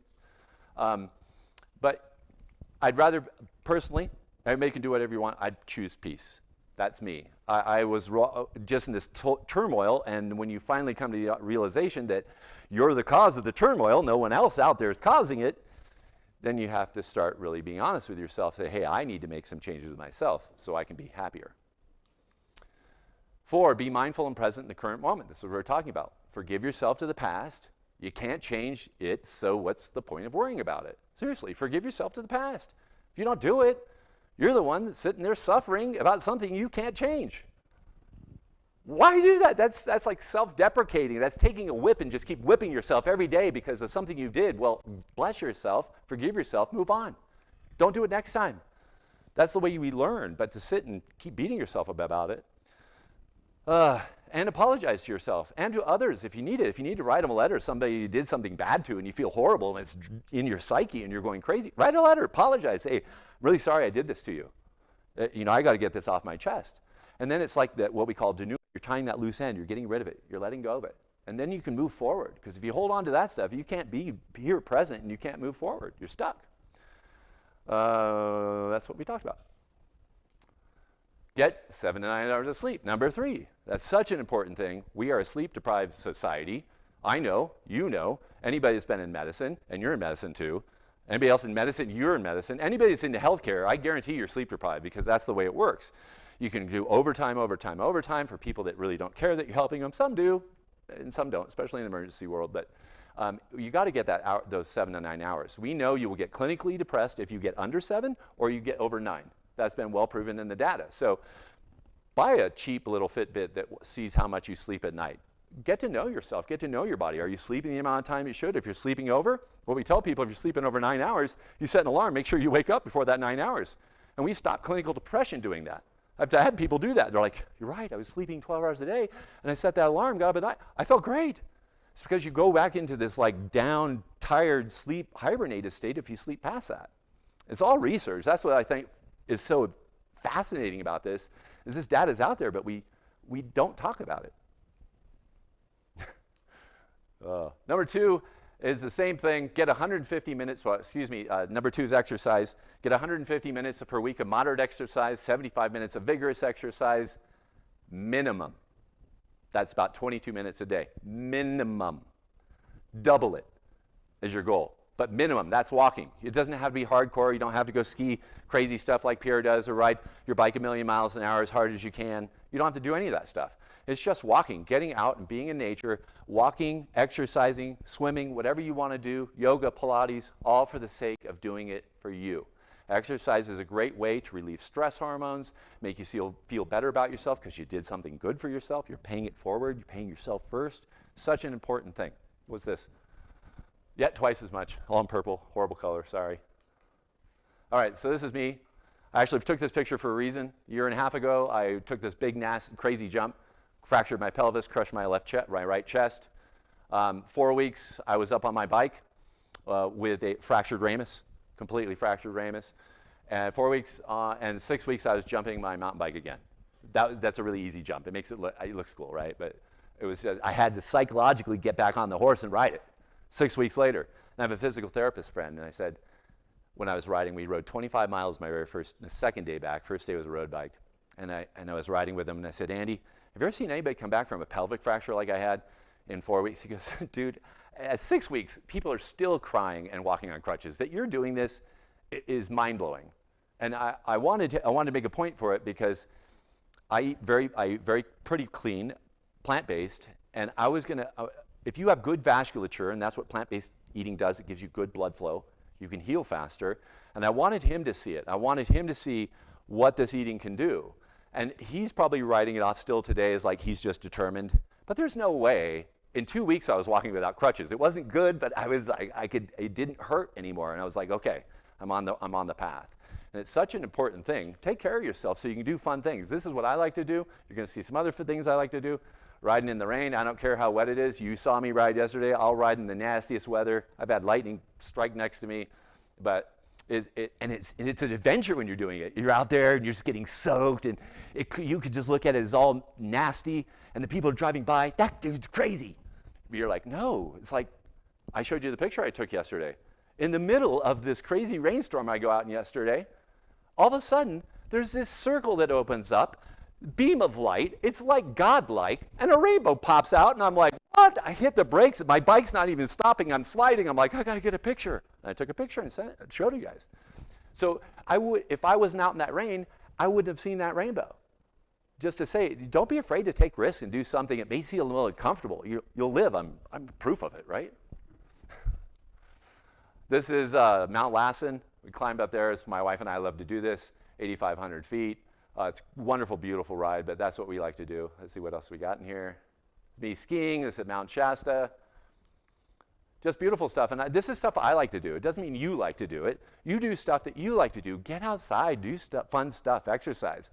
This is my first triathlon in, gazillion years. I don't know, I was 27 years. This was last year at the Tin Man, and I placed 17th overall of like 220 people as first in my age group. And I'm not doing that to brag, but it's like a testament. What can I do? And this is after a pelvic fracture that crushed my chest 6 months later after that, broke every rib, anterior, lateral, posterior, separated my shoulder. It was a big mess. And I'm going to swim 1,000 yards. I'm going to do this. And just that determination to do it. But that's the crazy stuff I like to do. And you guys got to find out what stuff you like to do. Then we hiked to Havasupai. You're going to see pictures at the top before we go into the part of the Grand Canyon here. This is my wife that you see under a ledge there. And these are all the switchbacks, and that goes all the way down. It's about a mile down. And this is just beautiful pictures I like to show, because this is why I take care of myself. I want to do this stuff. These are the waterfalls. They're all calcium carbonate pools. People have probably seen these pictures. They're beautiful pictures, 10-mile hike in. You can fly in by helicopter, but you miss the whole experience of hiking in 10 miles with a 60-pound pack and feeling exhausted. Yeah, beautiful stuff. That's actually me right there. You can see the size of those calcium carbonate pools. Oh, the other thing. Okay, now, the other thing with exercise, 3 days a week of weightlifting. You can do push-ups if you want, but you have something that's resistant. This is me at my home. I'm doing squats with my cycling shoes on, because I usually ride a little bit and come back and do some more leg work. But we need weight compression. The way you keep your bones strong is you have to have a force against those bones to keep them strong, and same with the muscles. So you can't just sit and do yoga and usually keep your bones as strong as when you have actual impact. So we need some kind of resistant training 3 days a week. And this is all research driven, right? So 20 minutes. I like this. I don't believe in age, I believe in energy, so don't let age dictate what you can and cannot do. 97-year-old yoga teacher. So daily yoga, stretching your Pilates, I don't care. I have so many people, my leg hurts. Where does it hurt? Oh, it's back here? Okay, can you do this? Oh, you can't even cross your leg? You can't do this?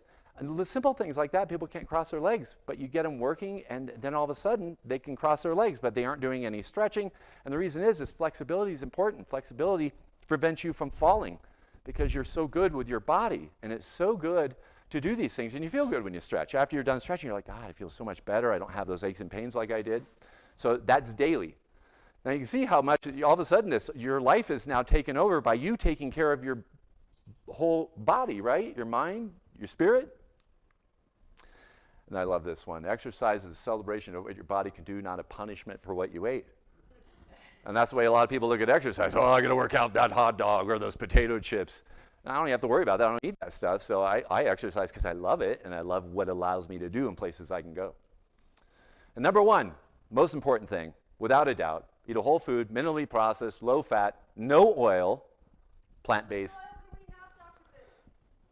No oil. That's the oil you can have.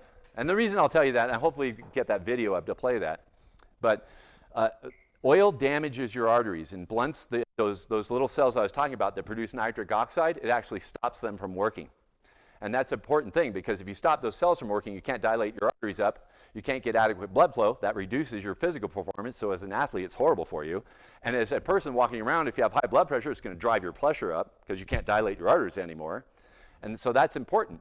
But a plant-based diet. Let's see, what else do I have here? So only a whole food, minimally processed, low fat, no oil, minimal salt added, plant-based diet has been shown repeatedly to reverse our number one killer in America. Do we all know what that is? Number one killer in America? Anybody? Heart disease. Our number one killer. It reverses that. I think I've got the study in here too. So and that blew my mind. Okay, so can you play that video? Yes, well, it's up on here, but it's not going to play through that because, well, this is another interesting thing, is that Windows 10 will not play MP4 files. You have to download a separate file, and I'm like, what? Why do they have to do this? It's probably like, oh, I didn't like it. He didn't pay my patent, and I didn't pay. Yeah. You come over here. Right there. Okay.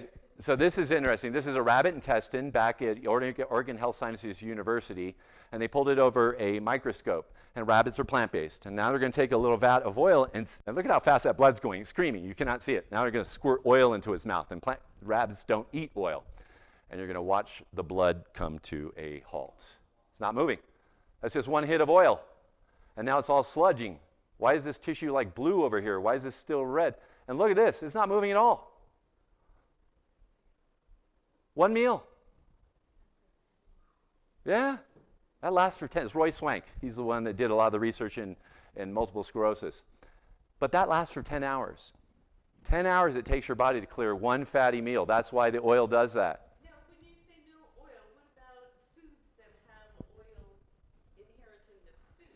Now, if it's naturally occurring in the food, yes, but not if it's been processed and oil added back. It has to be in the whole food form. So I'd rather have you eat the olive, not the olive oil. The avocado, not the avocado oil.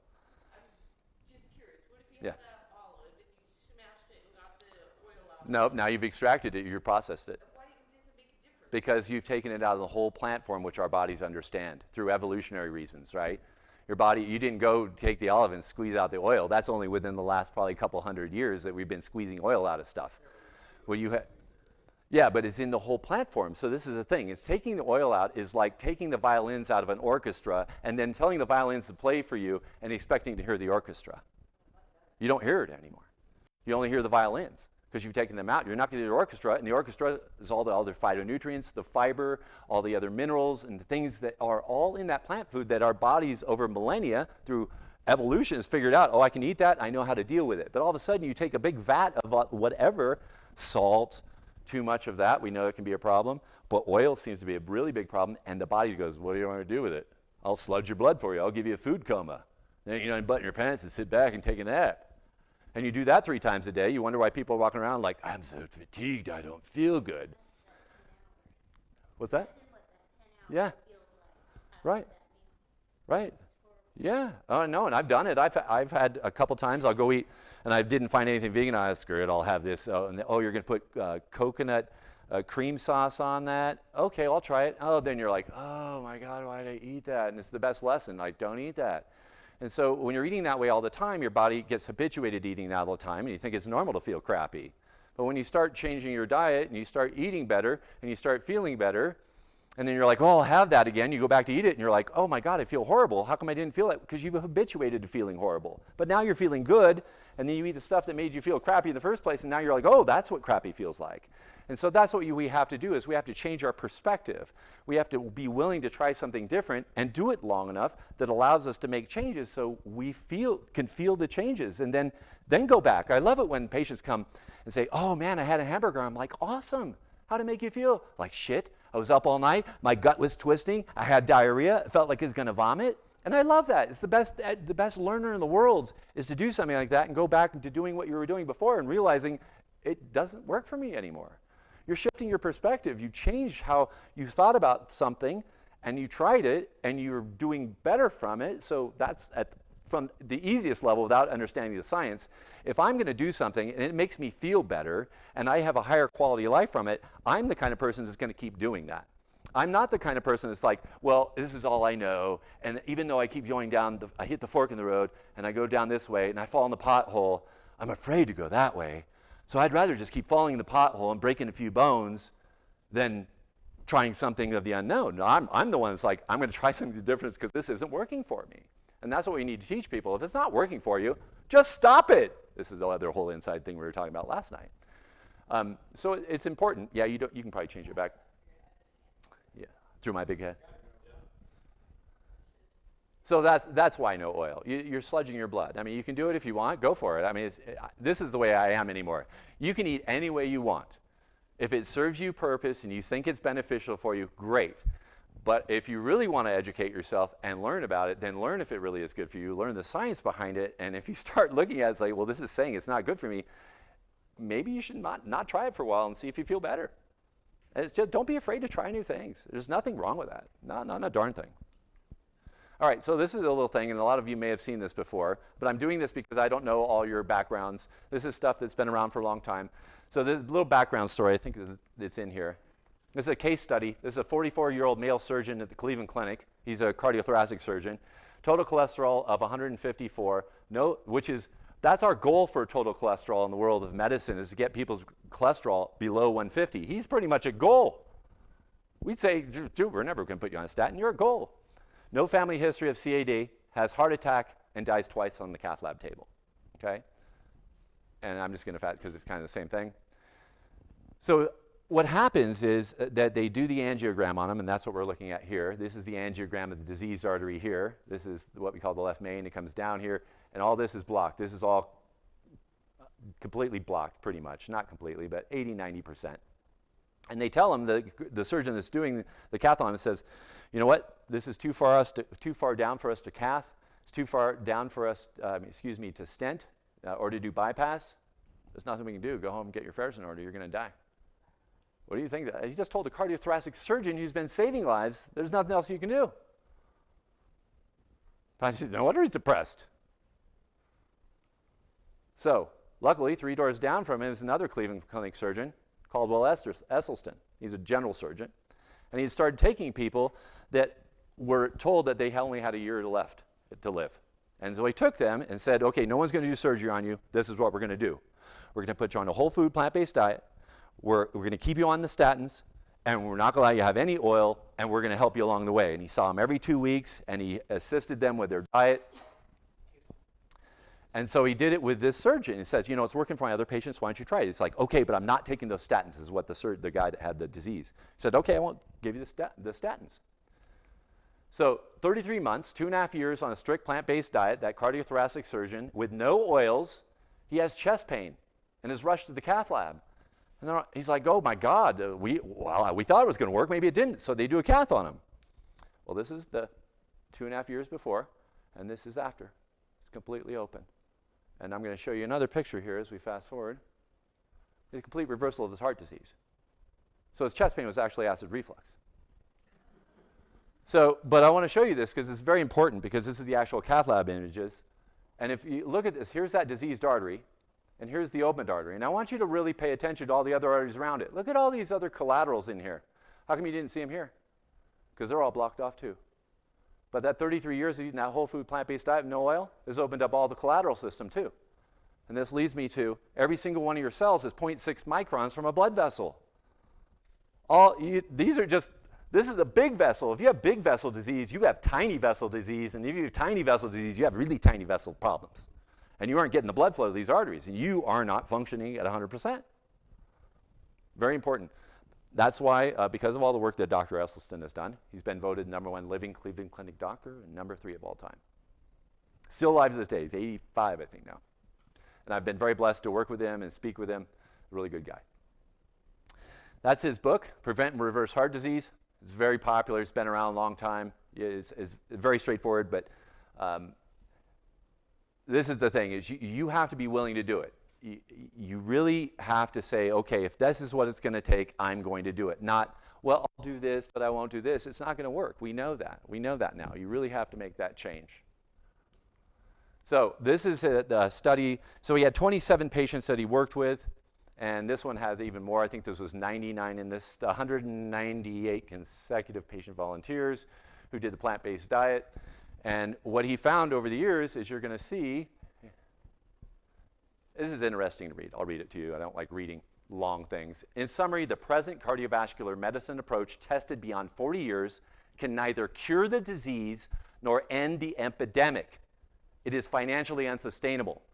The safety, diminished expense, and prompt, powerful, and persistent results in treating the cause of vascular disease by whole food plant-based nutrition offer a paradigm shift from existing practice. We think the time is right for a controlled trial, but in the meantime, the data are sound and strong enough that patients should be informed of this option. Now, all the patients that went on this is a powerful, and I'll give you some more information here as we go on. This study of all these people, the people that were adherent stopped 99.4% of their major cardiac events. 99.4. Okay, now let's put this in perspective. Everybody know what statins are, right? Or kind of what statins are. Lipitor, Crestor. So I'm going to give you relative risk is when we have somebody that has a risk for something we compare them to another group. But there's something even more important. It's called absolute risk. And absolute risk tells us how many people we could basically treat to save one person from a heart attack. And the absolute risk of using a statin reduces your risk of having a heart attack by 1/2 of 1%. 1/2 of 1%. You take that statin and you have 1/2 of 1% of it stopping you from having a heart attack. Now, that number is important because if we flip it and divide it by 1, it gives us a number called number needed to treat. How many patients do I need to treat on this drug to save to save one person from a heart attack? Turns out it's about 200. Depending on what study, about 200 to 240 people we need to treat on a statin drug to save one person from a heart attack. Compare that to plant-based eating, 99.4%. Are statins really that powerful? No, but we make them that way because we use the thing called relative risk, and I'm not getting all the statistics, but that's what they show on TV. Well, it had a risk reduction of 30%. Well, relative to what? And we can get into all that, but I'm not going to because I just want you to understand there's nothing is more powerful than your body. Your body is this amazing being that knows what it needs, and if you give it the right food, it heals you. Your body heals you. You heals you. But if you take a drug and expect it's going to make some magic, it's not out there. I'm here to dispel the myths. There's no magic drugs out there. Are there? What's the magic? I mean, there are no magic drugs. Yeah, well, okay. That's totally different. That might change your whole philosophy in life, too. But there's nothing that's that powerful, I think, in medicine. I mean, if you have a thyroid problem, yes. If you have an antibiotic, sure. But when it comes to reversing our #1 killer, nothing's even close. So, nothing now. We used to think it did do something, but now there's been these huge meta-analyses that show that giving aspirin has no benefit. So now we aren't even supposed to recommend aspirin. Yeah, it really doesn't have any benefit. We thought it did, just like fish oil. We thought fish oil had benefit. Now there's no known benefit with fish oil for reducing heart attack or stroke or all-cause mortality or increasing lifespan. There is some good data with EPA, DHA, which is the fish oil kind of stuff, but through algae. Anyway, that stuff's good for neurotransmission in the brain, neuron health, different thing. It doesn't increase your life, may increase your brain prowess. But yeah, this blows my mind. If you can get 99.4% by eating a plant-based diet, to me, that's a no-brainer. I'm eating that way for me. I've got horrible, my genetic code, if you knew, I haven't even been into that, is just absolutely abhorrent. All right, and this is another interesting thing. How many people know that Medicare has been paying for eating a plant-based diet since 2011? If you have a heart attack, Medicare will pay for you to go to one of these centers and get cardiac rehab and learn how to eat that way. So without having a heart attack, you can't get free food or anything? No, well, it's not free food, it's education. Okay. Yeah, you can get free education on the internet. So you get something out of Medicare, obviously. Yeah, yeah. It's getting harder and harder. Believe me, every day it's like I can't even ride a wheelchair for this person. He's a wheelchair or a walker. It's just ridiculous. It's really tough. But they've been doing that, and that was because of the work of Dean Ornish, and he worked with them for 16 years to try to get, and they finally pay for it. It's not, at least it's a start, but no one knows about this. And I ask patients, how come we have the largest insurer in the United States, Medicare, pays to teach people to eat a plant-based diet? Why would they do that? That's Dean Ornish. Oh, there's the other picture. There's Dean Ornish. That's his new book. How simple lifestyle changes can reverse most chronic diseases, undo it. So Medicare will pay $7,200 for you to go to a Nathan Pritikin Diet Center or to an Ornish Center to teach you how to eat plant-based if you've had a heart attack. Why? Why? Because if you can stop one stent, you save about 80 grand for all the costs that goes into it. You stop a bypass, it can be 150 to 350, depending on complications, depending on what's going on. Medicare is a fixed income. They don't increase their rates because you're sicker or whatever. It's just they're fixed. You look at your paycheck. Oh, Medicare takes it out up to about, what, $110,000, then it stops? Yeah, so they're fixed. So if they can save one person's life, they save that money going out there. So that's why it's a benefit to them. Most insurance companies, their thing is just deny, deny, deny, don't pay for anything. Which is Medicare's kind of turned that way, right? So if you stop all the strokes, if you stop all the cancers, you stop all the diabetes, autoimmune disorders, and reverse that heart disease, Medicare would save billions. No, they'd save trillions of dollars. So because of the work of Dean Ornish, Caldwell Esselstyn, this is what I was telling you about, President Clinton turned vegan. He had a quadruple bypass in 2004, some brain damage from hypoxia. He had 2 stents in 2010, and now he's back to the same weight he was as a senior because he went back to plant-based eating. And I saw this interview. This was one. He's one with Wolf Blitzer, and this is with David Letterman. But he talks about it, and he said the most important thing is that he'd already had all these things there. Hey, we're going to re-stent your stents. And he's like, hold on, is there something else I can do? And he heard about T. Colin Campbell, and he started working with Esselstyn and Ornish, and so he went on a plant-based diet. And he says his whole goal was because he wanted to see his daughter have his first grandbaby, and he didn't want to be dead. And I'm like, well, that's a powerful statement. You're living for someone on this planet besides yourself now, right?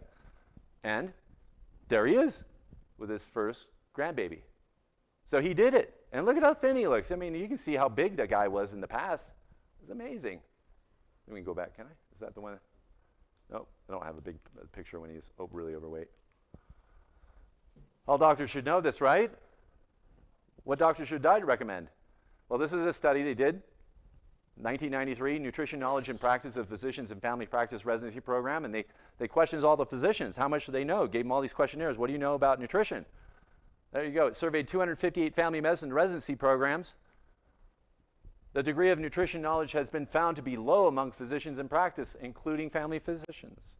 Why? Because we don't get any nutrition knowledge. The knowledge that I got from nutrition was how to give TPN, and that's where you give total parenteral nutrition through an IV. It's not chewing your food. It's where they would come in and say, try this ice cream, we've added extra protein to it. Try this apple juice, we've added extra protein to it. And you taste it, you're like, that's gross. Oh, we got to get them protein. So that's my education. Literally, that's it. Everything else was give them more drugs, get them on this, get them on that. There's nothing about nutrition. So in defense of the physicians, they need to let their ego go for nutrition knowledge, but we are not taught that at all. And it's really unfortunate that people go to their physicians saying, oh, you're their guru, tell you, oh, eat keto, eat fish, eat whatever. You didn't like being the center of the attention there, huh? We just keep moving. So I'm going to tell you a little bit. I don't like going, but I want you to know this has been around a long time. Okay, this is Walter Kempner. He was out of Duke University in 1939. Walter Kempner was working there, and he's putting the sickest people on a thing called a rice diet. And why did they do it? Back then, there was no medications. They had no medications for blood pressure, heart disease, anything. It was all new. So they're trying to treat them through a lifestyle. So this was created by Kempner for patients with kidney disease, high blood pressure, crazy high blood pressure, and you'll see. And they've had organ damage to their eyes, kidneys, heart, and lungs. And it was all they gave them was white rice, fruit juice, and table sugar. And it was reserved for the most seriously ill patients. And the reason they gave them table sugar is he knew protein, and he didn't know the difference between plant and animal, is he gave him table sugar, so there's no protein in table sugar. So he cut the protein to the lowest because he wanted to help stop the damage to the kidneys, but he didn't know that table sugar, that regular plant-based has no damage to the kidneys. So this is an interesting picture. These are before and after. So January 1966, 280 pounds. November 1966, 168 pounds. January 1969, 248 pounds. November 1969, 127 pounds, all in a year. They lost all this weight. White rice, fruit juice, fruits, and table sugar. Carbs make you fat, right? How come it didn't make them fat in a medically supervised program at Duke University, one of the most prestigious universities on the planet? How come you didn't hear about this? Isn't this crazy? All right, let's next one. All right, so this is Walter Kempner. So this is a person that had 42-year-old male with 18-year history of diabetes. He was diabetic compliant for 26 months. So this is what a normal eye looks like on the right. This is called the optic disc. These are all the arteries. They all look beautiful. This is a normal retina here. The optic disc is gone. It's got all edematous. This is actually cotton wool spots. The retina is starting to fall apart. And these are all, if you can't probably see them from there, they're little clots all through here. There's little occlusions. This is the same person on 18 months or 26 months of the diet. He reversed his eye disease. Well, you go to your eye doctor, they won't tell you that. White rice, fruit juice, table sugar. What? There's a guy with heart disease. I actually had a couple patients with congestive heart failure, put him on a plant-based diet, actually stopped it. It was pretty impressive. But down here, this guy was on after 105 days of the diet. Okay, this is what we call cardiomegaly. This is a big heart. It's really wide. We don't like to see that. And we see all this. It's called pulmonary congestion. You can see all the vasculature in here. Here, all that vasculature is gone. The heart is shrunk. In 105 days, this guy's stopped heart failure. I had a patient that did it. It took 6 months. He was a truck driver. He was so happy. He got his Class A license back. Imagine that if you're a pilot and you could reverse that and get your medical back and actually fly again. But what's interesting is that I see this guy like 6 months after he got cleared and got his Class A license back, and he gained all his weight back. And I'm looking at him like, what the hell? He's all swollen in his legs again. His heart failure's back. He's like, I went back to eating the same way. He goes, I know, I'm sorry. Don't be sorry. This is the best education you've ever had in your life. Eat plants. Don't eat the crap you're eating. He's like, no. And then I left and I went for work for Whole Foods and I haven't seen him. So hopefully he went back to eating the way that Kempner was showing in 1930s and 40s. All right, so this is what I really like because this is the diet. They're calorically equal. Look at it, ordinary mixed diet of the American back then, 2,400 calories. Rice, fruit, sugar, diet, 2,400 calories. They go from 100 grams of fat to 5 grams of fat. They go from 100 grams of protein, 25 grams of protein, and they almost double their carbohydrate from 300 to almost 600 there. Same calories, but they lost weight. They reversed all their diseases in 1940, 1950. Why aren't we talking about this? There you go. Although low tech, the benefits of the rice diet far exceeded any of those of any drug surgery ever prescribed for chronic conditions, artery disease, heart and kidney failure, higher blood pressure, diabetes, arthritis, obesity, and the list goes on. This is an interesting thing when I was doing some research a long time ago about this. Kempner believed in his diet so much that apparently he whipped a patient with a riding crop on her bare buttocks for not sticking to it. And at Kempner's deposition, he stated that he thought the risk of his patients' lives was so great that if they deviated from the regimen, it warranted harshness. That's a crazy German for you. I was like, that's great. This guy believed in it so much, like, you're not going to deviate here, I'm going to whip you. Like, was that 50 Shades of Grey there? So this is an interesting billboard. Raleigh-Durham was the diet capital of the world back then. You can even call the number. Lauren Green, who did Bonanza up here. You guys remember Bonanza? Lauren Green? He actually went out here and was one of the patients there. So why were they doing that? Why was it working then? Why is it not working now? It is working now. We just don't know about it. Sadly, in 2002, Duke University severed its ties with the rice diet. Now, why would they do that? If something that reverses all this chronic disease, and you're going to sever ties with something that's amazing for humans. Exactly. You don't make money off health in the sickness care business, right? There you go. The medical system is not a healthcare system, it's a sickness care system. And there's some good things about it. Orthopedic surgeons are good, right? There's lots of good. But the way, from my perspective, Yes, no, it's true. It's true. I have some great orthopedic surgeons, but the family physicians, where we're just we're the frontline people that shouldn't be putting people on drugs. We should be telling them and teaching them, look, there's another way to do this. If you do this, then you don't have to come see crazy me anymore. And that's why I did this. I don't want to be on any drugs. I'm not on any drugs. I don't want to be 350 pounds like my sister, who's a vegan, by the way, 350 pounds, not a no-oil vegan. She's the potato chip, French fry, fake food vegan. Yeah, go ahead. There's a big difference between being vegan and being plant-based. Yeah, huge. And that's why I'm making that distinction. Is like this whole food plant-based, what we're eating today, not just going out and having fake foods and fake burgers and stuff, is trying to eat more whole plant foods, the whole potato, the whole corn, the whole onion, that kind of stuff. But yeah, I don't want to be part of that. And that's why I sit up here and speak to you, and hopefully anybody you at home, they can even hear me, is that I want you to know it really is a sickness care system. It's not all the doc's fault. It's a system much larger than that has driven us into this system that we almost feel like we have no way out. And a lot of doctors feel that way, and they feel very depressed from it. And I've seen a lot of doctors retire. They're sick of it. They're sick of all the bureaucratic crap, all the documentation we have to do, and there's no love in medicine where you can actually help people anymore. And if you do crazy stuff like me, you better know what you're doing, or the fear is in their head, hey, you're setting yourself up for a lawsuit. And no one wants to get sued. That just screws you up for nights. You don't sleep. You're worried, oh, am I going to lose everything? What's going to happen? Yeah, it's a horrible thing. Show me the numbers, doc. All right, so this is a patient I had. This guy was a Green Beret. This is great because he had OCD. OCD patients are the best. You get them on board, they're doing it 100%. And they're the easiest to convince. They're like, no, I got it. But he didn't quite get it, and you're going to see that through his numbers. So this is him. That's him before. That's him after. Okay, so this is his numbers. So here we go. Total cholesterol 160. HDL is okay. His weight's 225. His LDL is 100. What we say the goal for LDLs, low-density lipoproteins that carry our cholesterols, is 70. His CRP is an inflammatory marker of the arteries, so we'll look at that. And his PSA is another marker of inflammation, so to speak, in our prostate. And the BUN, this is an important thing. Blood, urea, and nitrogen, this measures the amount of nitrogen which is in our blood. And the people that eat animals have the highest amounts of nitrogen. They'll get up to 25, and the people that eat plant-based will have nitrogen levels between 6 and 8. So it's a good marker for me to know if somebody's actually being compliant or not.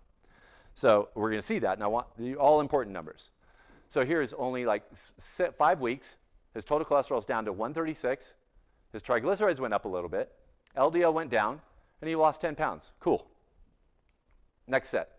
It's about, a month later. Now he's 195, and his glucose is down from 112 to 81. His CRP is about the same, but he really wasn't doing it all the way. He said, man, we need to do this like OCD. Let's do this. So he does it. So this is 3 months later. His total cholesterol is down to 127. His triglycerides back down to 87. His LDL is now down to almost target, 173. He's lost 50 pounds. His glucose is now normal from 112 to 80. His CRP, which is a marker of arterial inflammation, is now down to 1.1. What this means is anybody 1 or below is really low risk for heart attacks, strokes. Anybody between 1 and 3 is average risk. Above 3 is high risk. And then his BUN, this is what I talked to you, Brett, 6 to 8. So I know he's compliant now. He wasn't quite compliant here, but he did it. That's important. Started plant-based diet after learning of moderate coronary artery stenosis of 3 vessel. He ended up having his heart valve replaced, and they would not let him do the heart valve unless he also got a bypass, and they convinced him into bypasses, and he didn't need them. It's really it's a whole other story. There's his final labs, all the way down to 76 for his glucose, BUN of 9. He did great. This is another patient. He actually came to me, had some bowel pain. I did a standing flat plate on him. He had a bowel obstruction. Sent him to the hospital, had emergent surgery. The surgeon actually, one of the internal medicine docs said, leave, they're going to kill you. They were running his bowel. He was a really sick guy. So he goes on a plant-based diet after this all happened, and his wife went on it too, and that's who we're actually talking about. As before, she was 180 pounds. She was a size 16, and so she followed this diet, and 6 months later, she's plant-based, and now she's down 153 to 153 pounds, size 10, has lost 31 pounds. So 6 months on a plant-based diet. He exercises now 5 days a week. Her body pain is gone. Energy levels through the chart. She works 2 jobs during the time to pay Bruce's medical bills. And I noticed the sugar and meat would cause my arthritis to get worse, so she changed it. I made the change for him so he would get better, but I was the big winner, is what she said. All right, so this is McDougall's website. I show you this because this is Star McDougallers. If you want to see people that are successful besides my patients, there's every disease process you can imagine. There's somebody that has been eating plant-based that has had a benefit. Yeah, he's even on there too. So show me the numbers. This is actually out of the immersion programs I do with Dr. McDougall, and I know it's numbers over and over, but I want you to see how fast this is. I'm going to show you some dates. This is 11/4 to 11/9, so this is 5 days. The patient comes in, total cholesterol 183, triglycerides 152, LDL 190. Okay, let me just do this. Total cholesterol 183, 5 days, 133. Dropped at 50 points. Triglycerides 152, 107, 40 points. LDL 119, 85. BUN 13 to 8. They're compliant. Glucose stayed the same. That's 5 days. Here's another patient. 11/4, 11/9. Total cholesterol 194, 130. What's that? 64 points in 5 days. HDL is going to go down because your total cholesterol is going down. Triglycerides, about the same, a little bit. LDL 95 to 55. Way compliant. BUN 13 to 4. Another one. This is 11/4 to, I don't know why I crossed out this date. It's probably 11/8 or 11/9. This was me that actually did this. I wrote these in because I didn't have a helper that day, and I wrote the wrong numbers in and I crossed them out. They went from a total of 206 to 154, triglycerides 125 to 88, LDL 139 to 102, the BUN 15 to 7. I know they're compliant. Look at the numbers are insane. This happens all the time. You start like, people are like, I can't believe that happened. They're like, happens all the time. They're almost offended because you aren't so excited for them anymore because you see the same thing happen all the time. Again, this is 4 days. What, cholesterol 173, 187. Did this patient actually do the diet? What, their triglycerides 157 to 173? And their LDL went up? How could that be? Oh, their BUN's the same. So I know right away. So I say, really, did you do this diet? Come on, tell me the truth. No, I left a couple times and went and ate real food. And I'm really? So your corporation, CenturyLink, if Jim's still on there, pays for you to go do this, and you don't do it, they're looking at it as a free vacation. But what's cool is you get to see non-compliance versus compliance. So next one, 11/4 to 11/8, 180 to 147. Triglycerides go down about 10, 106 to 76 for LDL. Glucose went up, sometimes we see that, but the BUN 14 to 7. So they're compliant. There's another one, 240. Okay, this was cool. Okay, look at this lady's BUN. She's 8. She's already vegan. But you know what she had in her diet? She had a cholesterol 240. Doctors want to put her on statins. Coconut oil and olive oil. Everything else plant-based. I said you got to cut that out. Don't use any of that. Don't bring extra. Don't put it on your foods because you need it. Yeah? Curious. I use coconut oil on my skin. Yes, it can still actually. Yes, it can. Yes, but not as bad as drinking it. It's not bad, but it's still bad to put it Well, the jury's going to be out on that one for a while. I use it on my skin too. So, yeah, I use shea butter and all that stuff, but it does absorb. So that's why we even know that the UV sunscreen, anything, the ones that are over 15 are toxic. You put the 50s on your body, it's in your bloodstream within a few minutes. Yeah. coconut oil, believe it or not. Yeah, I wear white shirts. Yeah, there you go. I get a lot of sun, but Right. I think the coconut oil actually helps. Yeah, I don't know that. I don't know that. Well, I Yeah. been doing it for a while, but you have to be careful. It doesn't mean you can put it on and go out there and go Right, outside, exactly, you know, but exactly. I think it helps a little bit. That's good. So, Not huge, but I do believe it helps a little. so this is the thing, is that we can always believe something helps. I think bacon helps me. Right? So we have to be careful when we think something happens, but is that really? So there's a thing we say in medicine is that correlation doesn't mean causation. Just because you're correlating that you're putting this on and you're not getting burnt doesn't mean if we put you, that's the actual cause. And if we actually did a group A, group B, and we put that on, then we see they get burnt, then you'd have to reassess and say, okay, it doesn't work. But it might. We don't know until we put it to the test. So anyway, total cholesterol 240. In 5 days, she goes to 202. And her LDL goes from 143 to 110. And her triglycerides drop down just from stopping the oils. And she was ecstatic because I wrote a letter like, this lady is doing fine. She does not need to be on statins. She just needs to cut out the oils out of her diet. Okay, here's another couple, 11/4, 218 to 208. What?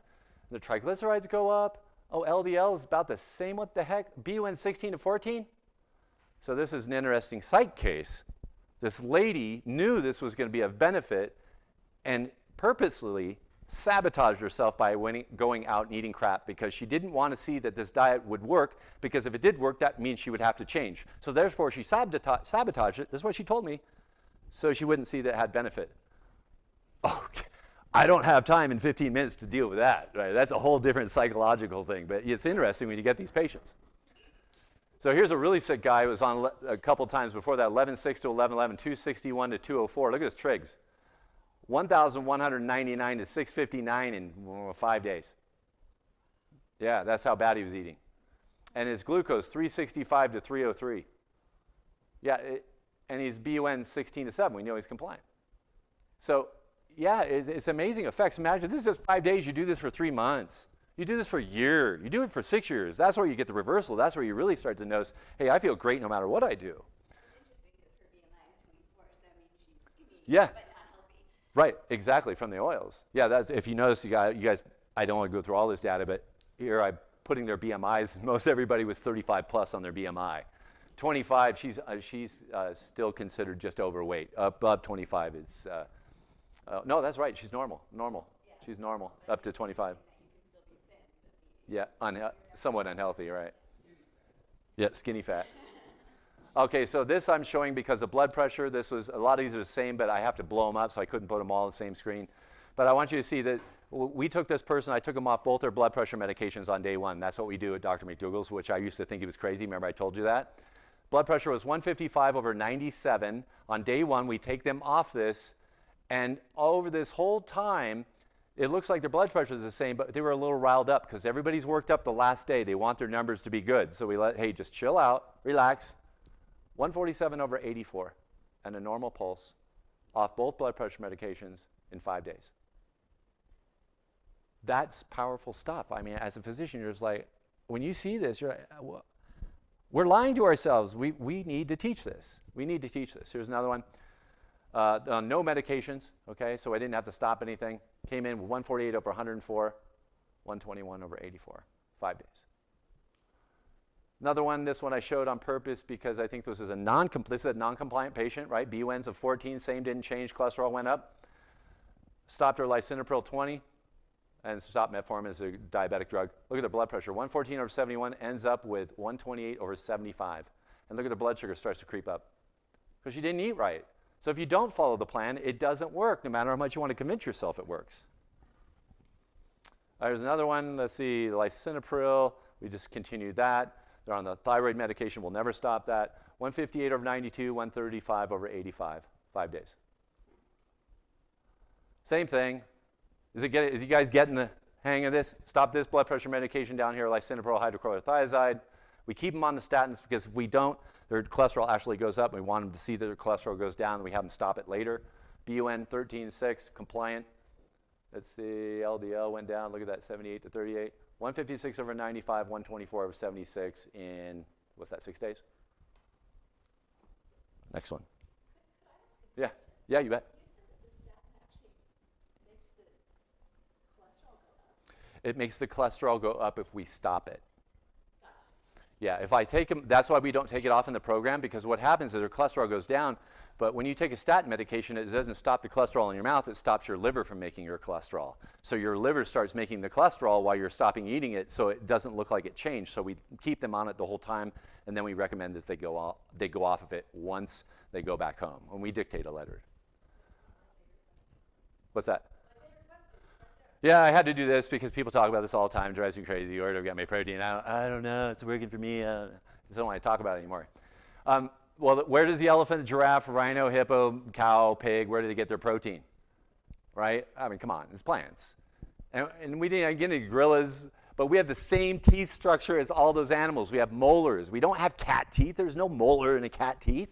That's why they rip, shred, and meat. Have you ever seen a cat eat? How often does it chew?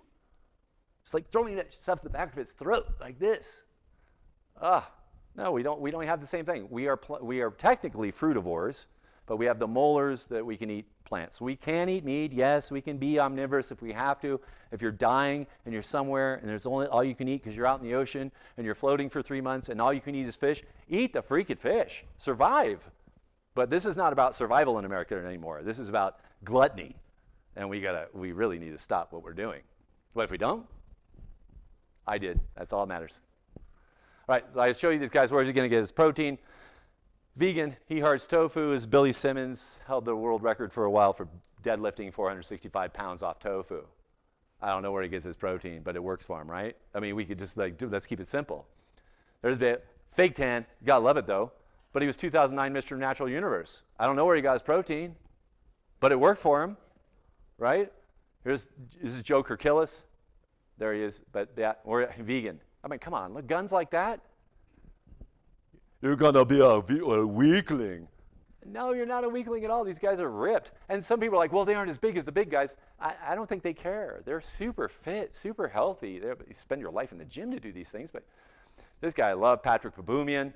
He had tried every diet on the planet. When he went plant-based, he put on 20 extra pounds, broke the world record for the most weight carried, 30 feet, 1,172 pounds. And let me show you his shirt. I am a vegan badass. So are they worried about what they're going to, at first they were, but then it's working so well they don't care, it's just eat. Dave Scott, 6-time Ironman winner, all while being vegan. A lot of people don't know that. I mean, these guys are doing incredible feats. In fact, meat can really inhibit you because of the inflammation. There's Rich Roll, 25 fittest men in the world. He became vegan after the age of 40. What I think is so impressive is he did 5 Ironmans in 1 week, all vegan. That's pretty dang impressive. There he is. That's when he completed his 5 Ironmans in 7 days. And this is a really cool story. Carl Lewis, he wasn't vegan his whole life, but he started to taper off on his performance. So I found out a few years ago when John McDougall was still working, and we were talking about Carl Lewis, and he said, did you know he came to my program? I'm like, what? He's like, yeah, he was like, his performance was going down. He wanted to get better. He knew this might help, so I showed him how to eat, and then he won another couple of gold medals after turning vegan. So that was a cool story that John had a lot of influence. People, when you want to perform that bad, you're willing to do whatever it takes. And these people, they find them. How do they find them? Because they know. It's just so you're willing to do it. I don't always mention I don't eat meat or dairy, but when I do, everyone becomes an expert on protein. It's so true. Stay vegan, my friends. So now that I've got you so excited and you want to eat the leaves off the tree, word of caution, if you are on blood pressure or diabetic medication, I didn't put the rest of this in there. I always tell people, you need to do that with a physician, supervised. You don't just stop these medications. Try to find somebody that's willing to support you, and if they aren't, beg them to support you. The easiest way, call a doctor's office, is that just ask the front office, hey, do you have any vegan or vegetarian doctors there? They'll know right away. Hey, make an appointment with that person, right? That's the easiest way to try to find those people. The reason I also put this up here is I had a patient that she said I got her so excited she wanted to go eat the leaves off the tree. She wanted to change her lifestyle. The sloth, this is a pretty picture. Find her physician, medical providers familiar with plant-based. If they're not familiar, tell them that you would like to work with them closely. They can watch your numbers, just work with them. Some doctors are cool with it, some aren't. They're too worried about getting sued. Resources, nutritionfacts.org, drmcdougall.com, pcrm.org. Type in whole food, plant-based, no oil meals in 30 minutes or less into Google, and you'll have tons of recipes. Eat what you like. Don't eat stuff that you don't think you're going to like in the beginning. I want you to go to things that you have eaten that are slight variations of that you know you would like. And start with those first if you start to change, because that makes it easy. Make it as easy as possible. Don't make it difficult where you have to sit in the kitchen for 4 days trying to make a meal. No, some people have seen what I eat. I take potatoes, I just cook them in the microwave, I mash them up, I put a little avocado on it, I put cayenne pepper, turmeric, and a little salsa, and I sit and eat that. It's very simple. Oatmeal, 5 grain, put it in a bowl, fresh berries on it, almond milk on it, soy milk on it, rice milk on it. I don't care, you chew it. It's chewy. It's actually nice like that rather than the warm oatmeal. I like warm oatmeal, but it's nice too to be able to have something that gives you some feedback. Simple stuff. That's nutritionfacts.org. He has an app called The Daily Dozen. You can download this on your phone. It's very straightforward, very easy. You can click in beans. You need 3 servings a day, 1 serving of berries, 3 of fruit. And if you click on this, it tells you what beans are a bean, what fruit is a fruit, and what is what, and what a serving is. Is it a half cup, cooked, whatever. It'll tell you all that. And then you can follow that and track it over the week and just get used to trying to do those things on a daily basis. Right? If you set yourself up to be successful and you have a little simple app, and what's cool about this app is it all links to all those videos I was already telling you about. You're like, oh, what about black beans? Click it, boom, there's all your videos on black beans or whatever. There's Dr. McDougall's old book and his newer one. He's got a couple others that have come out. This is PCRM, Physicians Committee for Responsible Medicine. This is the plant-based diet. He's a lot more. He's more into animal rights too as well, but there's a lot of good plant-based stuff on there. There's Jeff Novick. He's the nutritionist. jeffnovick.com. He's got a lot of cool stuff on there. You can type in on the web too. He's got a lot of good videos on how to shop, what to look for, how to read labels. Psychologically, how to do this. Oh, I'm going to do this, but I'm afraid that when I do this, that all these people are going to make fun of me. Well, he's got a lot of great videos. One of them's how to get along without going along, right? Well, it's working for you. It won't work for you. I know it won't, but it's working for me. I don't know how I get my protein, but it's working. There's also the continuum of evil, about how this whole system has been rigged to kind of mess with you. And another one I like, which is it on there, is the pleasure trap, right? The pleasure trap. We get stuck in the pleasure trap, and you're like, well, how come I get stuck in that? And he talks about it. And he's very subtle about it, but very smart and very humorous. But it's all free. That's why I show these as free. EsteemDynamics.com. You used to have to pay for all this stuff when I first started doing this. It's all free now. We've all gotten together and we said, look, I know we want to make money, but is it fair that we hold this information hostage to somebody paying us money when really we should be giving it to them free? And if they like it, then we can sell them other things, a cool T-shirt, whatever. And so we've all come to the agreement in the community, we want to give this information for free. So when you go back and you try to do this, I love this. This is a picture I took in Reading of a little snail. Look at how small that is. This is my finger. And it reminded me of this Confucius saying, it does not matter how slowly you go as long as you do not stop. Some people are going to do it overnight. Some people are going to take 5 years. It doesn't make any difference. Do it at your pace. Do what's comfortable for you. But the more you do it, who does it benefit? Benefits all you. Benefits you. Remember, pay yourself forward. Like in the world of saving money, what do we say? You take the money out and you put it in your savings account. You pay yourself first. You should pay your body first. You should pay your mind first, your physical being first. Take care of yourself, and your body will take care of you. Let's see, what else do I have here? I think I got one more picture. Yeah, I did this on purpose. Make America vegan again. You know what that relates to, right?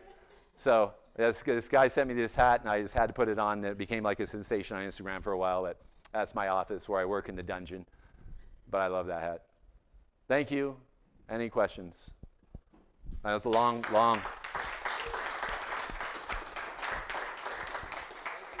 Yes, you're welcome. He's willing to take questions, but You got to keep there. they've been trying to hold the food. Oh, Why don't we do that? We'll give you more time to think of questions. Jim's graciously said, pretend I'm your doctor. You can ask me anything.